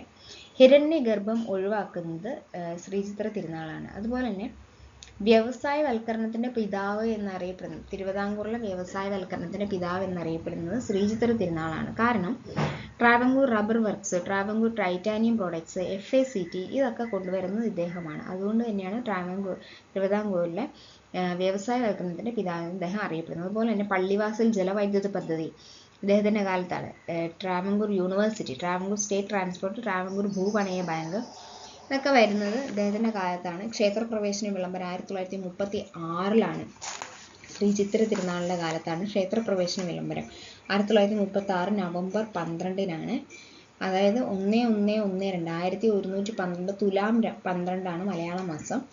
1936 നവംബർ 12 ഇംഗ്ലീഷ് മാസം. ക്ഷേത്രപ്രവേശന വിളംബരം എന്ന് പറഞ്ഞ് വിളംബരം എഴുതി തയ്യാറാക്കിയത് ഉള്ളൂരാണെന്നും ഓർത്തിരിക്കുക. ഈ ക്ഷേത്രപ്രവേശന വിളംബരത്തെ പറ്റി റിപ്പോർട്ട് ചെയ്തത് VS സുബ്രഹ്മണ്യമാണ്. VS സുബ്രഹ്മണ്യമാണ്, C സുബ്രഹ്മണ്യമല്ല, VS Subrahmanyam. ക്ഷേത്രപ്രവേശന വിളംബരം എഴുതിയത് ഉള്ളൂരാണ്. നടന്നത് 1936 നവംബർ 12-ന്. ഇനി അമേരിക്കൻ മോഡൽ ഭരണഘടന തിരുവിതാംകൂറിൽ നടപ്പിലാക്കുന്നത് സർ CP രാമസ്വാമിയാണ്. ഇതിനെതിരെയാണ് 1946 പുന്നപ്ര വയലാർ സമരം നടക്കുന്നത്. 1946 പുന്നപ്ര വയലാർ സമരം നടക്കുന്നത് ഈ അമേരിക്കൻ മോഡൽ ഭരണഘടന അത് തയ്യാറാക്കിയത് സർ CP രാമസ്വാമിയാണ്. PGN ഉണ്ണിത്താനായിരുന്നു ആക്ടിംഗ് ദിവാനായിട്ട് വന്നത്. അതായത് സർ CP രാമസ്വാമിനെ ആ സമയത്ത് ഈ പുന്നപ്ര വയലാർ സമരവുമായി ബന്ധപ്പെട്ട് അദ്ദേഹത്തിനെ അറസ്റ്റ് ചെയ്യുക, ഒളിവിൽ താമസിക്കേണ്ടതൊക്കെ ആയിട്ട് വന്നു. അന്നേരം PGN ഉണ്ണിത്താനായിരുന്നു ആക്ടിംഗ് ദിവാനായിട്ടുണ്ടായിരുന്നത്. ഇനി ആ സമയത്ത് ഭക്തിവിലാസം എന്നായിരുന്നു ദിവാന്റെ വസതി അറിയപ്പെട്ടിരുന്നത്. ഹജൂർ കച്ചേരി മാറി ഭക്തിവിലാസം എന്നാക്കി ദിവാന്റെ വസതി. ഇനി തിരുവിതാംകൂറിന്റെ ദേശീയ മുദ്രയാണ് വലംപിരി ശംഖ്. ദേശീയ ഗാനം വഞ്ചീശമംഗളമാണ്. വലംപിരി ശംഖും വഞ്ചീശമംഗളവും. വിദേശ യാത്ര നടത്തിയ ആദ്യത്തെ തിരുവിതാംകൂർ ഭരണാധികാരിയാണ് ശ്രീ ചിത്ര തിരുനാൾ എന്ന് ഓർത്തിരിക്കുക. ശ്രീചിത്ര തിരുനാളിൻ്റെ ഓർക്കേണ്ട, ഏറ്റവും ആദ്യം ഓർക്കേണ്ട വ്യവസായവൽക്കരണത്തിൻ്റെ പിതാവ് എന്നാണ്. അപ്പോൾ എല്ലാം ഓർമ്മ വരും. അതായത് Travancore rubber works, titanium products, FACT, Travancore university, Travancore state transport, Travancore ഭൂപണിയ ബാങ്ക്, ക്ഷേത്രപ്രവേശന വിളംബരം. പിന്നെ ഹിരണ്യഗർഭം ഒഴിവാക്കിയത് അത് ഒരു പോയിന്റാണ്. ക്ഷേത്രപ്രവേശന വിളംബരം 1936 നവംബർ 12-ന്. പിന്നെ ദിവാൻമാർ പറയുകയാണെങ്കിൽ സർ CP രാമസ്വാമി, പിന്നെ ആക്ടിംഗ് PGN ഉണ്ണിത്താനും. 1946 പുന്നപ്ര വയലാർ സമരം നടക്കുന്നത്. അത് ഇദ്ദേഹത്തിൻ്റെ കാലത്താണ്. വിദേശയാത്ര നടത്തുന്ന ആദ്യത്തെ ഭരണാധികാരി ശ്രീ ചിത്ര തിരുനാളാണ്. ഇത്രയാണ് തിരുവിതാംകൂർ ഭരണാധികാരികളുടെ പ്രധാനപ്പെട്ട പോയിന്റ്സ്. ഇനി MEM, അതായത് maths, English, Malayalam plus current അഫയേഴ്സിൻ്റെ ഒരു സീരീസ് പോകുന്നുണ്ടായിരുന്നു. അതിൻ്റെ 56-ാമത്തെ ദിവസത്തെയാണ് പഠിക്കാനുള്ളത്. ഇതിൽ കോമ്പൗണ്ട് കോംപ്ലക്സ് സെൻറ്റൻസ് എന്താണെന്നാണ് ഇംഗ്ലീഷിൻ്റെ ഭാഗത്തുനിന്ന് പഠിക്കാനുണ്ടായിരുന്നത്. അതിൽ സിമ്പിൾ സെൻറ്റൻസ് എന്ന് വെച്ച് കഴിഞ്ഞാൽ ഒരു മെയിൻ ക്ലോസ് മാത്രമേ ഉണ്ടാവുള്ളൂ. കോമ്പൗണ്ട് സെൻറ്റൻസ് എന്ന് വെച്ച് കഴിഞ്ഞാൽ 2 അതിൽ കൂടുതലോ മെയിൻ ക്ലോസസ് ഉണ്ടാവും. കോംപ്ലക്സ് എന്ന് വെച്ച് കഴിഞ്ഞാൽ ഒരു മെയിൻ എന്തായാലും ഉണ്ടാവും, പക്ഷേ 1 അതിൽ കൂടുതലോ സബ് ക്ലോസസ് ഉണ്ടാവും. അതായത് വേറെ ഒന്നിനെ ഡിപ്പെൻഡ് ചെയ്തിരിക്കുന്ന സബ് ക്ലോസസ് ഉണ്ടാവും. ഇനി കോമ്പൗണ്ട് കോംപ്ലക്സ് സെൻറ്റൻസ് എന്ന് വെച്ച് കഴിഞ്ഞാൽ 2 മെയിൻ സെൻറ്റൻസും ഉണ്ടാവും, 1 അതിൽ കൂടുതലോ സബ് ക്ലോസസും ഉണ്ടാവും. ഈ മെയിൻ ക്ലോസ് എങ്ങനെയാണ് കണ്ടുപിടിക്കുന്നത്? അതിൻ്റെ വെർബ് നോക്കും മെയിൻ. അപ്പോൾ അത് സബ്ജക്റ്റിനനുസരിച്ചോ അല്ലെങ്കിൽ ടെൻസിനനുസരിച്ചോ മാറ്റം വരുന്ന വെർബുകളാണ് എങ്കിൽ അത് മെയിൻ ക്ലോസ് എന്ന് പറയാം. മെയിൻ ക്ലോസ് ആണ്, ആ സെൻറ്റൻസ് മെയിൻ ക്ലോസ് ആണെന്ന് പറയാം. അതായത് ഇപ്പോൾ സബ്ജക്റ്റിനനുസരിച്ച് മാറുന്നതാണ് ഗോസ്, അതുപോലെ തന്നെ ടെൻസിനനുസരിച്ച് മാറുന്നതാണ് ഗോയിങ് എന്നൊക്കെ പറയുന്നത്. അപ്പോൾ വെൻറ്റ്, അതൊക്കെ സബ്ജക്റ്റിന് അല്ല ടെൻസിനനുസരിച്ച് മാറുന്നതാണല്ലോ. അപ്പോൾ അതുകൊണ്ട് ആ തരത്തിലുള്ള വെർബ് വരുന്ന സെൻറ്റൻസാണ് മെയിൻ ക്ലോസ് എന്ന് പറയുന്നത്. മലയാളത്തിൽ ഭൂമി പര്യായമാണ്. ഭൂമി, വസുധ, മഹി, അവനി, ഇല. ഞാൻ ഭൂമിയെ ഭൂമിശാസ്ത്രം എന്നാക്കിയിട്ട് അതിൽ ഭൂമിനെ എല്ലാത്തിനും ഭൂമിയുടെ പര്യായം വെച്ച് അതിനെ റീപ്ലേസ് ചെയ്യുകയാണ് ചെയ്യുന്നത്. ഇപ്പോൾ ഭൂമിശാസ്ത്രം, വസുധശാസ്ത്രം, മഹിശാസ്ത്രം, അവനിശാസ്ത്രം, ഇളശാസ്ത്രം. ഇനി സൂര്യൻ്റെ പര്യായങ്ങളാണ്. അപ്പോൾ ഞാൻ സൂര്യപുത്രി എന്നുള്ളൊരു പേര് വെച്ചു, എന്നിട്ട് അതിനെ റീപ്ലേസ് ചെയ്യുന്നു. സൂര്യപുത്രി, ഇനൻ പുത്രി, ഭാനുപുത്രി, സപ്താശ്വൻ പുത്രി, ഭാസ്വാൻ പുത്രി, മിഹിരൻ പുത്രി, തരണിപുത്രി, പൂഷാവു പുത്രി, അംശുത പുത്രി. ഇനി അഗ്നിയാണ്. അഗ്നിനെ അഗ്നി ചിറക് എന്ന വേർഡ് വെച്ചു എന്നിട്ട് റീപ്ലേസ് ചെയ്യാണ്. അഗ്നി ചിറക്, ജാതവേദസ് ചിറക്, ഹുദബുക്ക് ചിറക്, സപ്താച്ചിസ് ചിറക്, വിഭാവസ് ചിറക്. പിന്നെ ആകാശമാണ്. ആകാശത്തിന് ആകാശഗംഗ റീപ്ലേസ് ചെയ്യും. വിഹായസ് ഗംഗ, നഭസ് ഗംഗ, അബ്രം ഗംഗ, ദ്യോവ് ഗംഗ. പിന്നെ കനലിൻ്റെ പര്യായം അങ്കാരം, കനൽ, അങ്കാരാട്ടം, കനലാട്ടം. ഈ കറണ്ട് അഫയേഴ്സിൽ വരുന്നത് MS സ്വാമിനാഥൻ്റെ ജീവചരിത്രം ഏതാണ്? The man who fed India എന്നുള്ളതാണ്. അത് രചിച്ചത് പ്രിയംവദ ജയകുമാറാണ്. അതുപോലെ വന്ദേ മാതരത്തിൻ്റെ 150-ാം വാർഷികം ആചരിച്ചത് നവംബർ 7, 2025-നാണ്. ഇനി അമേരിക്കയിലെ ലോസ് ഏഞ്ചൽസ് അക്കാഡമി മ്യൂസിയത്തിൽ പ്രദർശിപ്പിക്കാൻ തിരഞ്ഞെടുത്ത ആദ്യ ഇന്ത്യൻ സിനിമ ഭ്രമയുഗമാണ്. അതുപോലെ മൈക്കൽ ജാക്സന്റെ ജീവകഥ പറയുന്ന സിനിമയാണ് മൈക്കൽ എന്ന് പറയുന്നത്. അതിൻ്റെ സംവിധാനം അൻഡോയിൻ ഫുക്വ ആണ്. പിന്നെ ചന്ദ്രപതി രാമായണം എഴുതിയ ആദ്യത്തെ ബംഗാളി കവയിത്രിയാണ് ചന്ദ്രപതി തന്നെ. സീതയാണ് അതിലെ കേന്ദ്ര കഥാപാത്രമായിട്ട് വരുന്നത്. 2025 എഴുത്തച്ഛൻ പുരസ്കാരം ജേതാവാണ് KG ശങ്കരപ്പിള്ള. എഴുത്തച്ഛൻ പുരസ്കാര ജേതാവ് KG ശങ്കരപ്പിള്ള. പ്രധാന കൃതികൾ ബംഗാൾ കൂർമ്മം അതൊക്കെയാണ്. ഗുരുവായൂർ ദേവസ്വം ചെമ്പൈ പുരസ്കാരം ജേതാവാണ് K. അംബികാദേവി. ഡെബറ റോജേഴ്സ് ഫൗണ്ടേഷൻ സാഹിത്യ അവാർഡ് 2025 നേടിയ ആദ്യ മലയാളിയാണ് ശരണ്യമൂർത്തി. ഇത്രയുമാണ് ഡേ 1-ലെ കാര്യങ്ങൾ. ഡേ 2-വുമായിട്ട് അടുത്ത ദിവസം വരാം. Thank you.